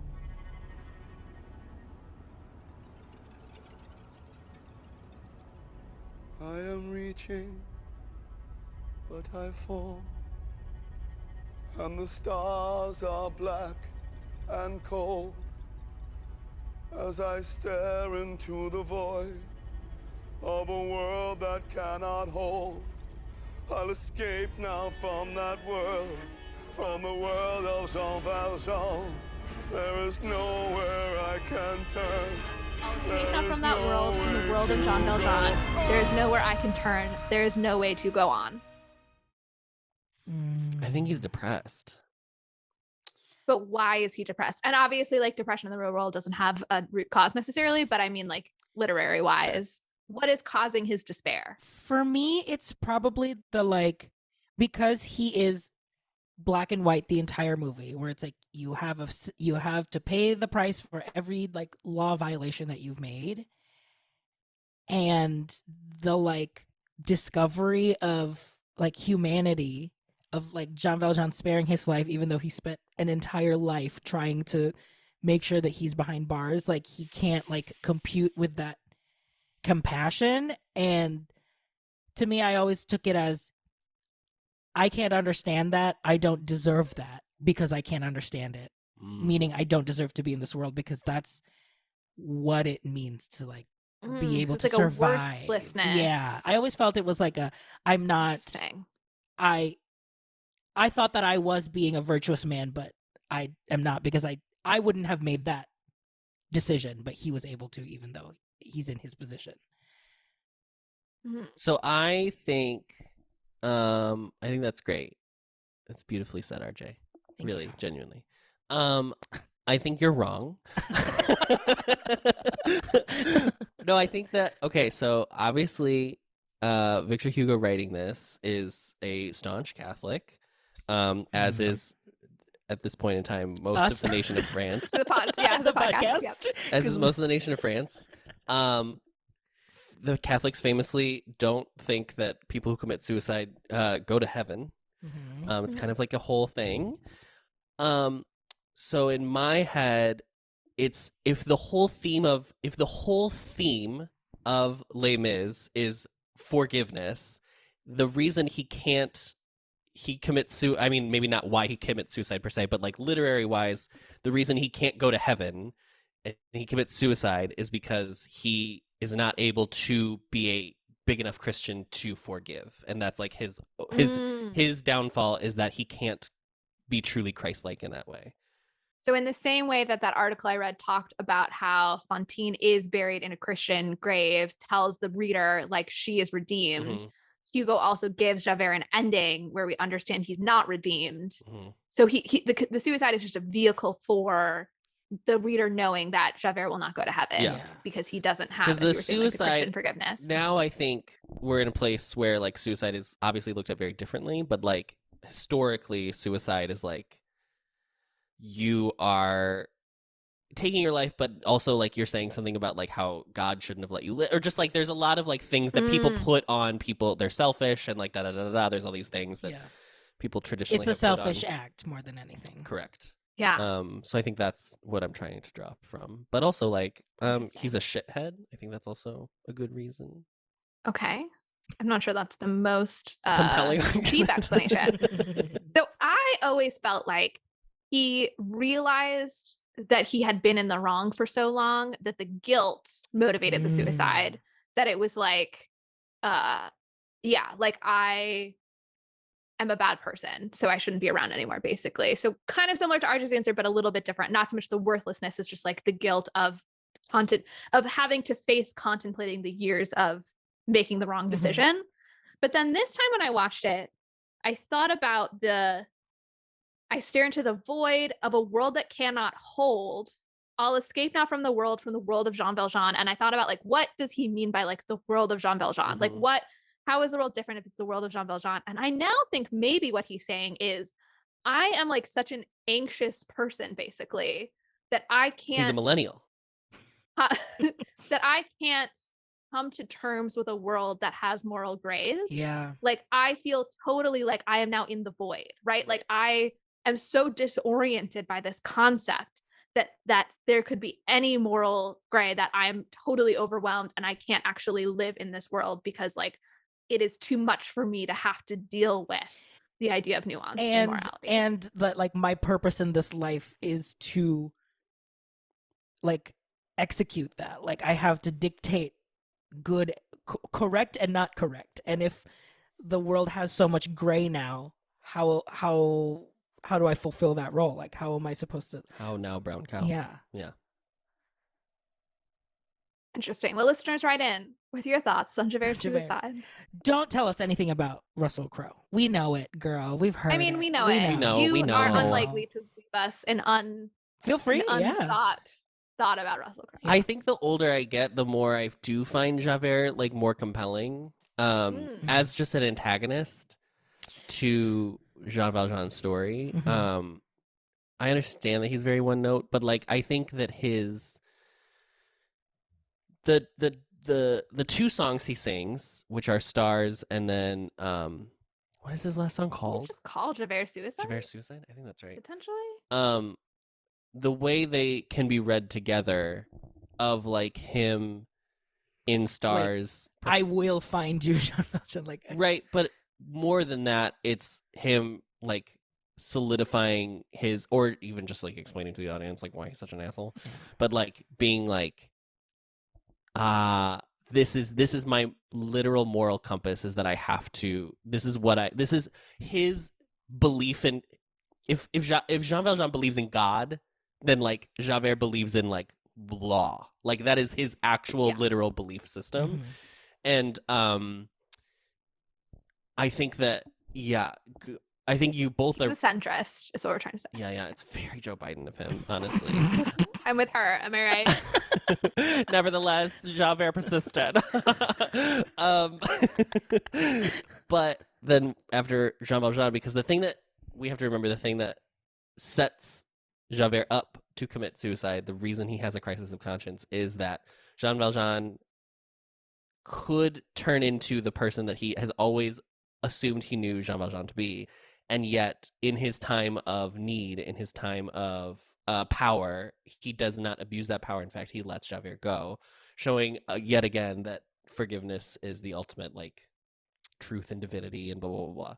And Javert grappling with, like, that idea, which is he's never been to church. I don't know. He has never grappled with this idea before in his life, is like, cool, that's it. I can't, no, it's not for me, girlies. I'm sorry. We're forgiving? Forgive? Not here, girls. Not here, honey. And then he jumps in. I wish I could remember the French word for forgive, because it would be a really good joke to say that. I don't even know. Yeah, what is it? I don't even know if I know it. And I speak French. Forgive. Pardonner. Oh, pardonnez. Pardon? Pardon. Pardon? Non. Pardon? Non, pardon pas. Non, pardon pas. Pardon in my salad. But yeah, I do coming back to the sewer river thing, I do think there is, like, in that he jumps in the Seine, I do think there is, while Victor Hugo is writing he committed suicide, he's in purgatory forever. I don't know how purgatory works. You have to explain it to me, but You're supposed to eventually get out of purgatory, and the like implication is that you can always that you will likely go up. Yes. People don't really move down from purgatory because you like would have already done the bad enough thing on Yeah. earth if you were going to go down. You just have So to wait it's it like out. you It's a got to wait it waiting out. room. People It's a have to waiting pray for room. you. People have to pray have for to you. do- yeah. I don't think you can do good actions oh my anymore. I think God. you're kind of If I stuck. could And tell people you just have to pray for you. the amount of candles my mom and I have lit. Yeah. For people And in you have to purgatory. buy. You gotta buy the candles. You gotta buy the. Oh. No, I was gonna say you gotta buy the years off of your purgatory sentence. That was like the whole Oh, thing in that the Middle was- Ages that caused a lot of wars. Yeah, was yeah. to like hang the church for like take a couple years off the top Yeah, for my what time were in they- purgatory. What were they called? Yeah. No, not entitlements. Tithing? No. No, it's not tithing. That's a different thing. That's a different scam. Anyway, Church buying years. Purgatory. Indulgence. Indulgences. An indulgence. yes, that's right. I also remember love this. that it's like woman is Madonna whore and water as a liminal space is This is sewer what I was coming back river. to. Like, it's Water. Oh yes. Oh, I forgot about my water theory. Yes. Musical. Water's This liminal is the new space. level. But also, like, especially in this, water would represent purity, Mhm. obviously. And so I do think there is a level of, like, him jumping into the river as the way he commits suicide because they have guns. He could have easily just blown his head off. Yeah. Sure. He's giving himself into It's still, like, an act of he's allowing himself to, like, let whatever happens. And so, like, if one day he does, like, is absolved of his time and, like, is able to enter heaven, like, that's still part of it as well. But It's interesting too his relationship to like the natural world while he is if there's of the if there's law. passive voice, this is passive suicide. It's letting the water do the work. well, I was also thinking about like there's a really clear like literary thing with the stars that his first song's about the stars and he Yes, says like yeah. the stars have all gone out when he commits suicide and like there's a clear like stars as navigation, right? Like Mhm. like a north star, a clear direction kind of thing, and then they go out. I don't have a direction anymore. And it's interesting because that sort of navigation is very like it's adding order to the natural world if you use the stars for something like navigation, but also him almost giving over to more of like the chaos of the natural world as well, right? With going into the river rather than using something like a machine Yeah. to commit Well, suicide. see, now that I'm thinking about it, water. we're Oh my analyzing this. God. Well, See, now that this wasn't in 6 months ago. No, this was not in 6 baby. months ago. High school English. But also now that I think about it, the water does keep coming back. So there's the sun, but there's also the amount of rain that happens in this film, and there's the water at the beginning when they're bringing the boat The in. boat in. Which also I think it's also Boat. raining in that scene as well. I think there's a Yes. Yeah, lot of there's rain a in lot this of movie. rain. There's a lot of rain. It does famously Lot rain of a lot in rain. France. It's not a little but fall, baby. Does it? It does. It does. I think it's the rain in Spain that falls mainly in the plain. Oh, is that Oh, is it? that it? Yeah. Oh my God. So yeah, just something to think about. AP English, eat your heart out, girl. Absolutely. I would have gotten a 5 on my AP English test with this essay, Oh, 100%. which I did. Anyway, Wow. I got a 4. well, I didn't get a 5. I think it's time to talk hit about the- Jean Valjean. The biggest bean of them all, baby. John of John. The beaniest bean. John of John. Jickman. I also know that that's not what Val means, but it's funnier if it is. Jean de Jean. Jean de Jean. Hugh Jackman. Yeah. I think he's good in this movie, but I don't love this performance. Mhm. And I don't know Explain. I don't know if I can. I just feel like Okay. I'm like not it's not a performance where I'm like, wow, I'm so impressed that you did this. Mhm. And I think it's like the opposite effect of like when a person loses like 100 pounds for a movie, which you did for this movie. Yeah. He like lost a bunch of weight. I think it's like the opposite thing of that where I'm like, I can see how hard you're trying and it makes me like it's like what happened to Yeah, Anne Anne Hathaway. Yeah. Yeah, but I have it about him instead of Anne yeah, different Hathaway. thing. Yeah. To- I think. Yeah, go ahead, RJ. I was just gonna say, to me, everything that we've said about Tom Hooper not allowing water, like Yeah. forcing the live singing, making everyone like feel what it was like to try and sing at those moments. Obviously, Hugh Jackman is getting like the brunt of that. Like he is the walking epitome of all that. And I think I just remembered consciously making that decision in the first movie of like, the first time I ever saw the movie was like, wow, that's great. And then I did notice myself like being like, oh, he still sounds so strained. But I was like, no, this is this is a thing. This is on purpose. Like I'm taking it as like, this is what they want me to receive. But that really only worked from that first viewing. The more I watched it, it's like, I'm just hearing how much he is And he struggling. has- And it's like, I'm already seeing you struggling. I don't need to hear it either. So I think it also undercuts the physical struggle he goes through is by also Yeah. you hear it. So then it's like, because it never gets to a place where he sounds like Sounds good, if yeah. it started where he sounded really shitty and then like as got better. during the movie it Mhm. like progressed to where he sounds Yeah, incredible. him but sounding healthy still sounded. Yeah. I don't know if there's any part mean, of this I movie where will he sounds say- healthy though. Yeah, Bring Him Home is supposed to be one of like the hardest songs, Yes, right, that's in true. male Yep. musical theater canon. I do think he probably got the most hooperified, both in the like not drinking water sense, and also Valjean has the most Recitative. recitative. So I feel like the like taking his own interpretation of the beats and the music was like maybe like Jackman did the most of that Mhm. because his character has the most opportunity for that. Sure.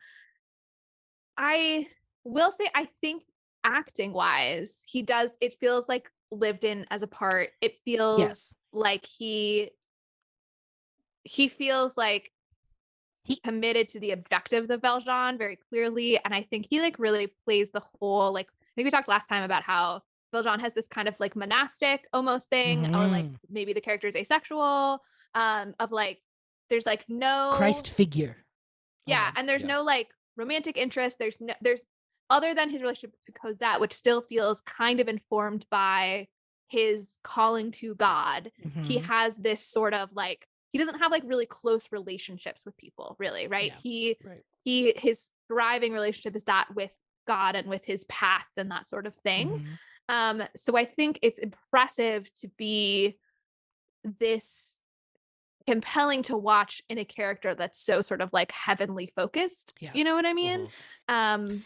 So I do think that that's commendable for sure. And think this, it- like in an alternate universe, this movie is an action movie, and like he's Sure. giving an action. In the rewrite. Yeah, he's giving like an Yeah. action hero performance of like that's the level of commitment you would need in an action film to like believe Yeah. these struggles, and that's what he's doing. Like he's the sewers. This is what Tom Cruise would the- do. Yeah, it's like that same level of commitment. It should have been Tom It Cruise. should have You're been- now convincing You me know, of that you're fact. right. Yeah. It really should have been.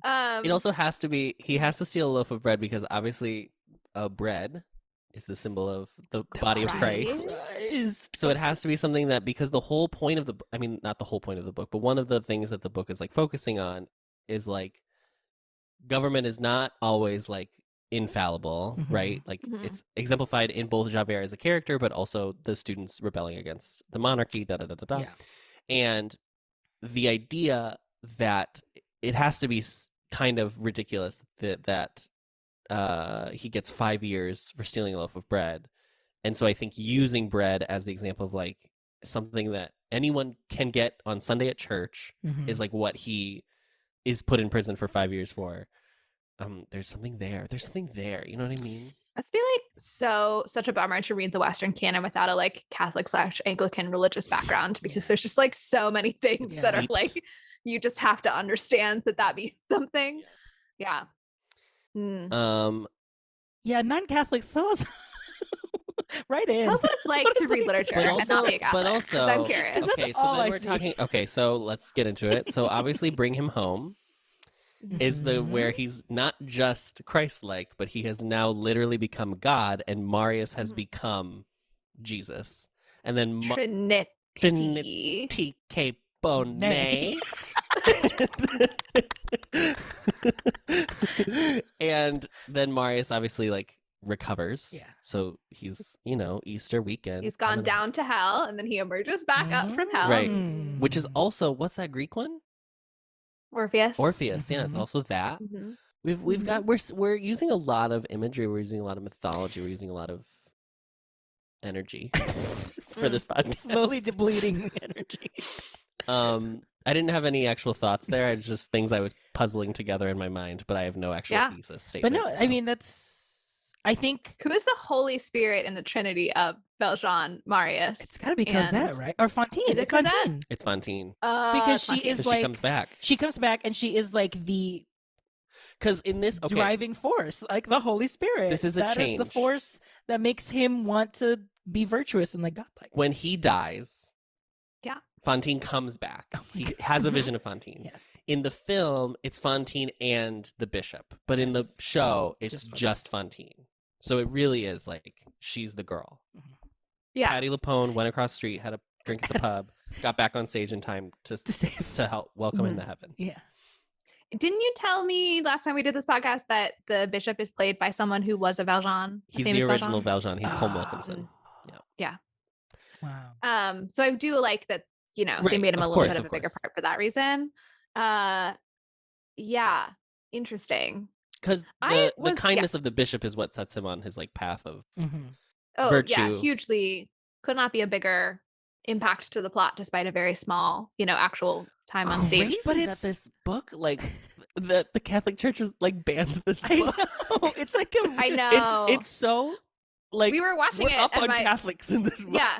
Rita again was like, you really see watching this, like why the church was such a refuge for people. Right. Like, Yeah, it for sure. really well, it's, comes across as the only space of warmth and kindness and Yeah. But comfort. Yeah. it's that extra step of like this book is talking about like the golden rule. Like that is like that is what they teach you in Catholicism is like do unto others as you want to be done to you or whatever. Like, but because in the setting of like when was the book written? 1862. 1960s, set in the 1830s. the church was like a power. So like the being that idea of like if you inform the people of like what the true virtuosity is, and you might see like the things that the church may have been doing that is far away from this now because they're acting in power rather than like Yeah. this virtue. So, Virtuosity. come on, virtuosity. It is also like always wild whenever people have to write things to be like, remember how like Christianity is about supposed to be- forgiveness? Because it like truly is the biggest thing. Yep. Literally. Yeah. I was actually wondering this time, and I don't know if this is answered in the novel, of like, why does Valjean not just join the church? I understand once he has Cosette, obviously he needs to like care for her, and so he can't go be a priest or a monk or whatever. And But so he, like, do we just think because of his papers and he like, you would get a background check before you're allowed to join the church or whatever? But like, it seems like he would have just been happiest to just go To be a become monk, hermit, right? yeah, or something. Yeah, he Yeah, didn't. he didn't. I'd love to know. It's not even delved into in the book as to how he ends up owning a mill. Because even like Yeah, that does almost seem like it would have been one of the most interesting things. Is like, how does he become the mayor of this town in 8 Yeah, years? because you know what a great way is to hide from Javert? because it's Be a not. monk. Because it's not that. Yes, hello. Don't own Yeah. a town. Yeah, don't become mayor. You know how you stay out of the limelight? You become the president. It is. I will also say that like it. I understand that like obviously this is also true in the novel, but like it does strain credulity. The more you try to be like, this is a realistic movie of like this is real things happening to real people, you're like, how does he keep running into Javert? Yeah, They have the whole country of France and they see each other like 6 times over the course of 20 years. How? yeah. Yeah. It's Why did Javert get serendipity. sent to that town? They're meant to be. It's an enemies to lovers. It's an enemies to an enemies to lovers. He that just would got. be that would be in the Clueless. The reason remake. Javert killed himself is he got Mm. so horny he couldn't handle it. It's another theory. It's another theory. Add it to the list. You can't disprove. Yeah. I think also I was just saying about the like candlesticks that he tries to steal. He doesn't even sell them because he still has them later. So I was sometimes I Yeah. think like Oh, I didn't notice That's that. right, yeah. That's beautiful. Yeah. But that's like That That's not how also, he made his Rita money. Rita lost her mind in that scene. She was like, "What is he doing? yes. What? Right? He just got out He of jail. ruined his What are chance. you doing?" I know. Yeah. But I again, also- I didn't want to reassure her too much. I love I love that trope of like being caught stealing, and like the person is trying to be like the upper person or like the bigger person. the bigger person. Thank you, and being like, oh, I actually gave this to him, and like he actually forgot these. I don't know why. I just think that's Is this a trope? I don't know, but this I a hope it common- is. It's a trope in Les Mis. I yeah. want more people. Okay. I want more like This is like priestly the content to do This that. is like the time in my high school English class where we read The Road Less Traveled by Robert Frost, and someone was like, I don't know, it's just like kind of a cliche. And I was like, because of this film, this you made can't it. critique Robert Frost for inventing this metaphor. Just kind of wrote at this point. It's just so boring, you know. like it's Oh, overdone. Like, I get it, the road less Less traveled. And I took the one less traveled by. Okay. Really, you're gonna name your character Oliver Twist? Like that's never been done before. Ugh. Uh, So what? He steals a loaf of bread. Okay, original. Yeah. Well, have we solved it? Have we solved Les Mis? Oh, wow. Is there anything else that we need to? I'm so psyched for our clueless version of Les Mis, and I do want to dive deeper into it. Now, will we but I do think it- we've addressed this movie. Should Yeah. we still do it in the 90s though, like Clueless? 'Cause then there's a little bit of, 10 like- Things I Hate About You. I want Yeah. Hulu. I mean, maybe early 2000s. That's very hot right Yes. now. Because you can get away with some like non-PC humor that I feel like might have. I don't know, not Sorry, what? non-PC, but like you can play with the idea that like 90s 2000s we weren't as, I don't know. You feel like humor's too woke now? Is that what you're saying, RJ? No. I knew I smelt a conservative. No, what I mean, just like you can still play up the students versus teachers thing, because I don't think you can do that in I think you context can. Oh, now. you want a student-teacher relationship? That's what you're trying to say. You want hot, No, You're looking for that to be on hot screen priest, more. And well, Well, hot you could have teacher. done that in the 90s. Well, you said Jean Valjean and Javert should be together, Adam. So Listen, make it happen. Start right. That was illegal in the 90s. You certainly. Yeah. uh, We're moving on. Take my hand, I'll lead you to salvation. Take my love, for love is everlasting. And remember the truth that once was spoken. To love another person is to see the face of God.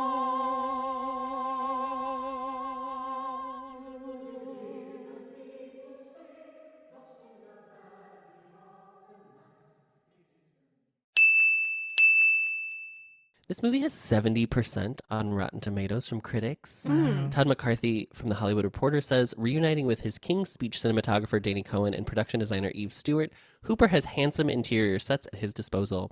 However, with the exception of some French city square and street locations, the predominant exteriors have an obvious CGI look.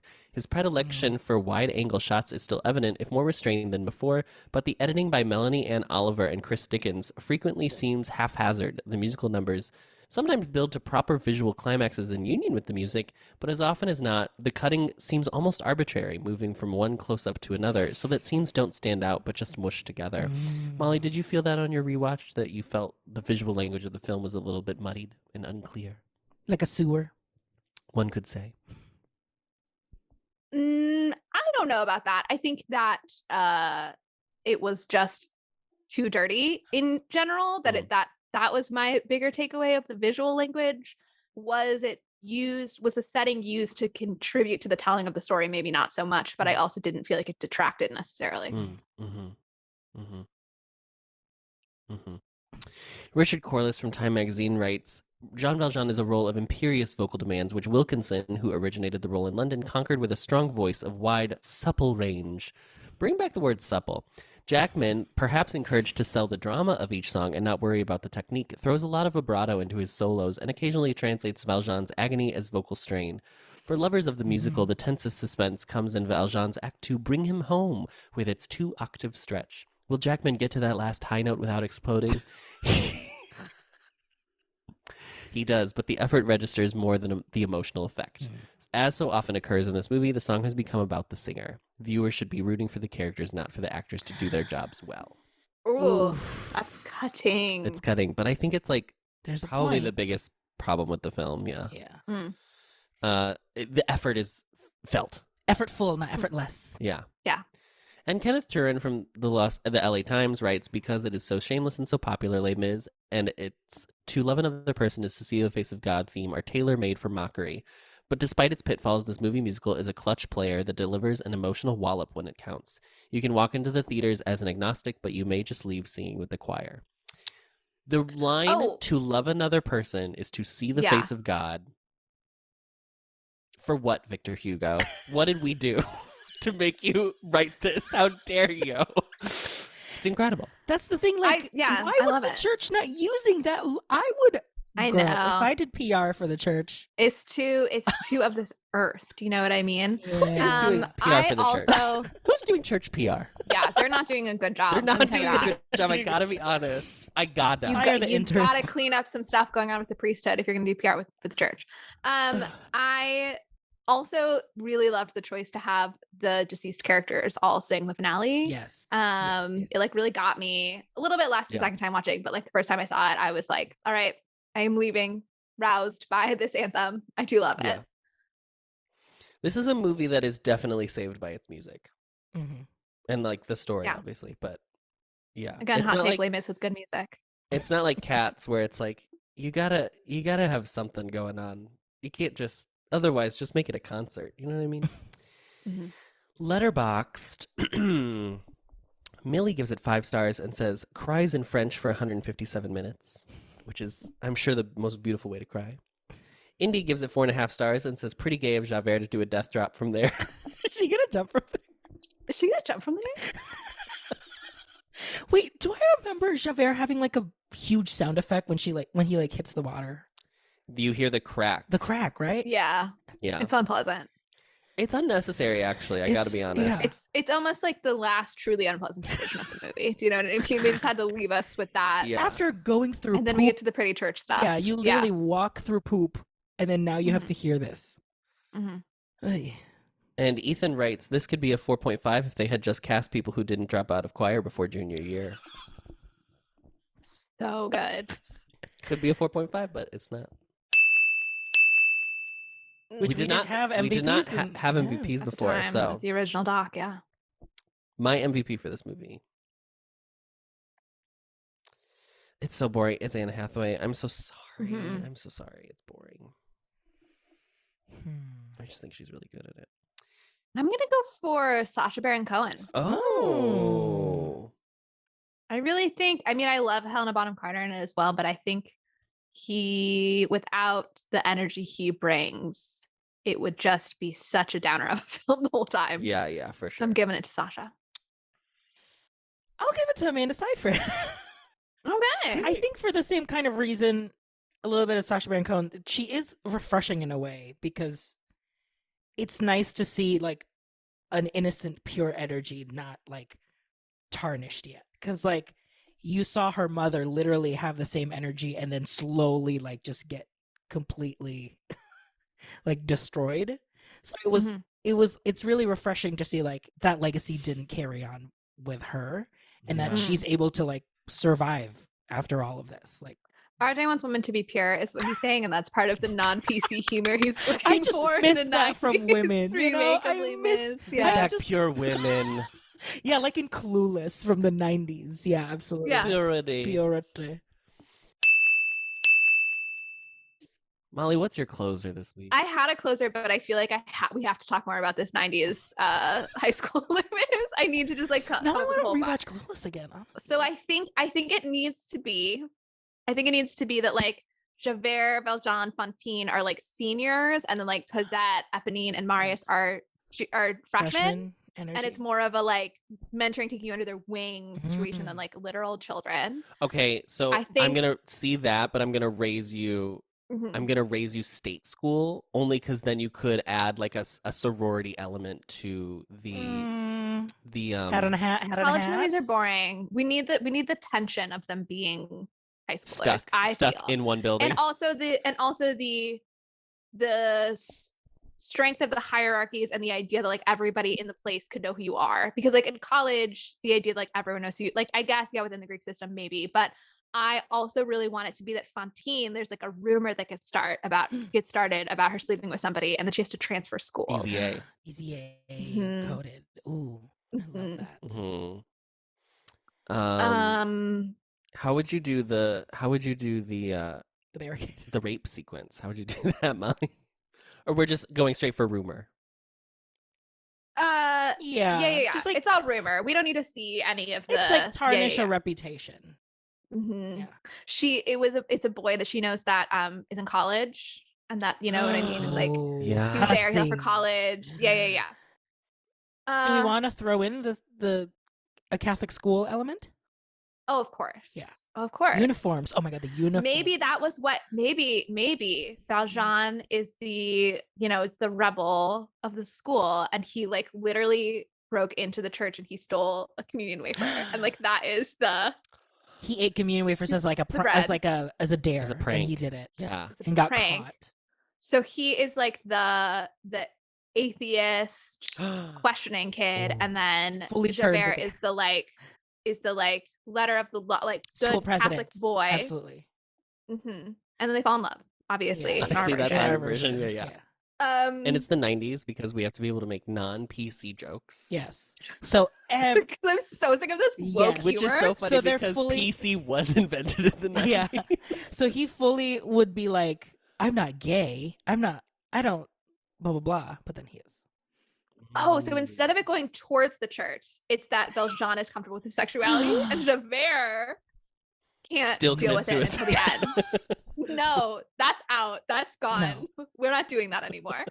And then what is the revolution? Maybe the whole thing is about like they want to start a GSA and they're like challenging the administration about Because their policies when it comes to gay students. And It's good. Maybe this is getting too woke. Yeah, I, yeah, yeah. I don't want to. In that, I was but- thinking like school uniforms. Like They want the girls. The girls want to be able to wear slacks. and the boys Stop wearing skirts. Maybe. They just want to wear pants. and the boys want Yeah. to put their ties off. They want to take these ties off. Mhm. Wear And denim. then also because we're heart-stoppering it, Yeah. Eponine is in love with Cosette instead of Marius. Ooh, Yeah, that's great. Mhm. because they used to be neighbors when they were little, and he Uh-huh. was, and she was like, and then they still do the rich poor flip when they Well, were older. When they were little, Eponine was a boy, and now she's a trans girl. Mm, Great. Hat on a hat. sure. Hat Is on it a too hat. woke, RJ? Let's just throw all the hats in This is too there. low for RJ, probably. I'm just adding Heartstopper elements. Yeah. What else do we They need go to bowling. translate? You gotta have a bowling. RJ Yeah, loves they just sang the song from Grease Score 2. tonight. We're gonna score. The rest of it is all music from Les Mis. Except that they also- and then we're gonna invent a new Oscars category for best reuse Oh, I love Best that we. reusable song. I love that No, we didn't talk original about song. the new song. contextualization of song Yeah. will become an Oscars category. Sorry, what did you say, I Adam? said I I was lo- laughing too hard at my own joke. I love that we didn't talk about the new song, but I don't want to talk about it. I don't want to Because talk it's about it. bad. because it's not Um, good. Who are the Thenardiers in this high school? It's giving like mascot. Whoever's the mascot at school. Oh, I was going to go the opposite direction of like stoners. Oh, okay, Oh. sure. Like really not interested in any of this. Well, if it's 90s, No. they're the grunge ones. So they're fully like Nirvana, plaid, skateboardy stoners. Or goths. They Beanies. could also be goths in the 90s. one could be one could be the other. Because they're not married. They're not married here. Fun. Or maybe they Interesting. are married. Maybe they are married. Maybe they're 16-year-olds who are married. Because this happens, Well, takes place in Kentucky. Well, at first I thought that the thin are like, are they like authority figures because they would be older? So I was like, is it like the Mm. lunchroom staff? no, the Thenardiers are the same age as Javert. Javert and Valjean. Okay. Yeah. I like Stoner. Uh, I like Outcasts. Very Breakfast Club. That's our homage to them. Everything's an homage. Everything's an to homage. Mhm. A different kind of movie.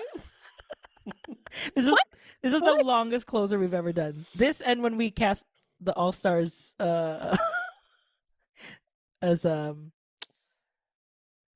No, when we passed the Democratic nominees for president, that was what we that's did. Yeah. that's what it was.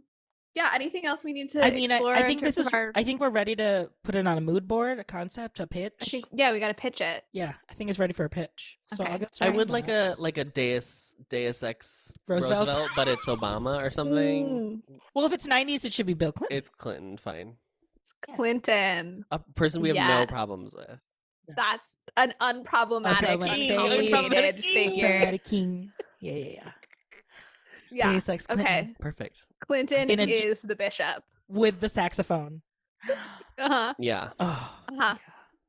And then at the end, Fantine comes to sing to Valjean about how he's going to go to college and he can be out there and it's going to be Wait, fine. it makes so much Wait. sense that he would steal the communion wafer and then he would turn him in and be like, he was stealing the communion wafers. And then he would be like, no, I gave him communion. And he took those wafers. And then he was like, and then he found religion through He'd be like, communion. Bill Clinton, you're a priest? To see the face of Clinton is to see the face of God. Wow. Perfect. Wow. And that's it. That's the show. Yep. Great to see you all. Maybe Can't wait to stop. re-record this episode. Oh, if you lose this file, I will. I quit will this podcast. never. I will never do this I will- movie again. Should I sing a little song to have us go out? Take us out, Cosette. In my life, there are so many questions and answers that somehow seem wrong. In my life, there are times when I catch in the silence the sigh of a faraway song. Oh, you still got it. Still got it, girl. Still got it. Thank you for listening to the best revival of a podcast, Showgays. You can find us on social media. Adam is at Adam Noecker on Twitter. RJ is at RJ Food Rocks on Instagram. And Molly is at Molly Matiny on Instagram. This episode was edited and mixed by Adam Noecker. This has been an Ampliverse production. You can find our show page and more information at theampliverse.com. If you'd like to send us your own takes on the movie we just watched, reach out to us via email and we might read it aloud on the show. Our email is showgaysmoviemusical@gmail.com. Don't forget to follow us on Apple Podcasts or wherever you find your podcasts. And as always, rate, review, and subscribe to help others find the show. And now, as always, the show must go on, so stick around to hear what we're going to be watching next episode.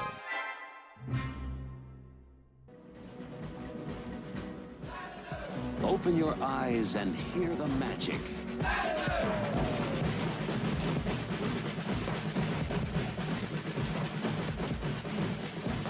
Universal Pictures announces the most dazzling romantic musical fantasy in years, Xanadu. Starring Olivia Newton-John, Michael Beck, and Gene Kelly.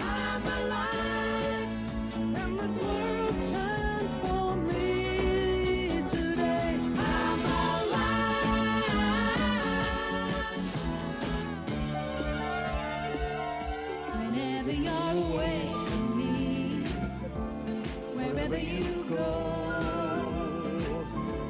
you're never far away from me. Lover, I won't take a backseat tonight. Ooh, lover, getting on my 2 feet tonight. Xanadu. It's a love story about a boy and girl from two very different worlds whom no one can keep apart.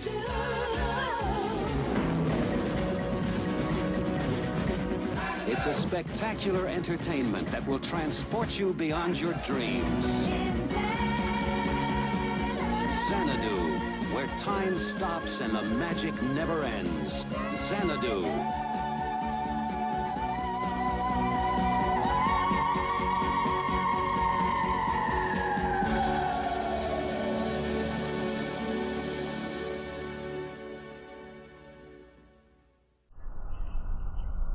Discovering voices.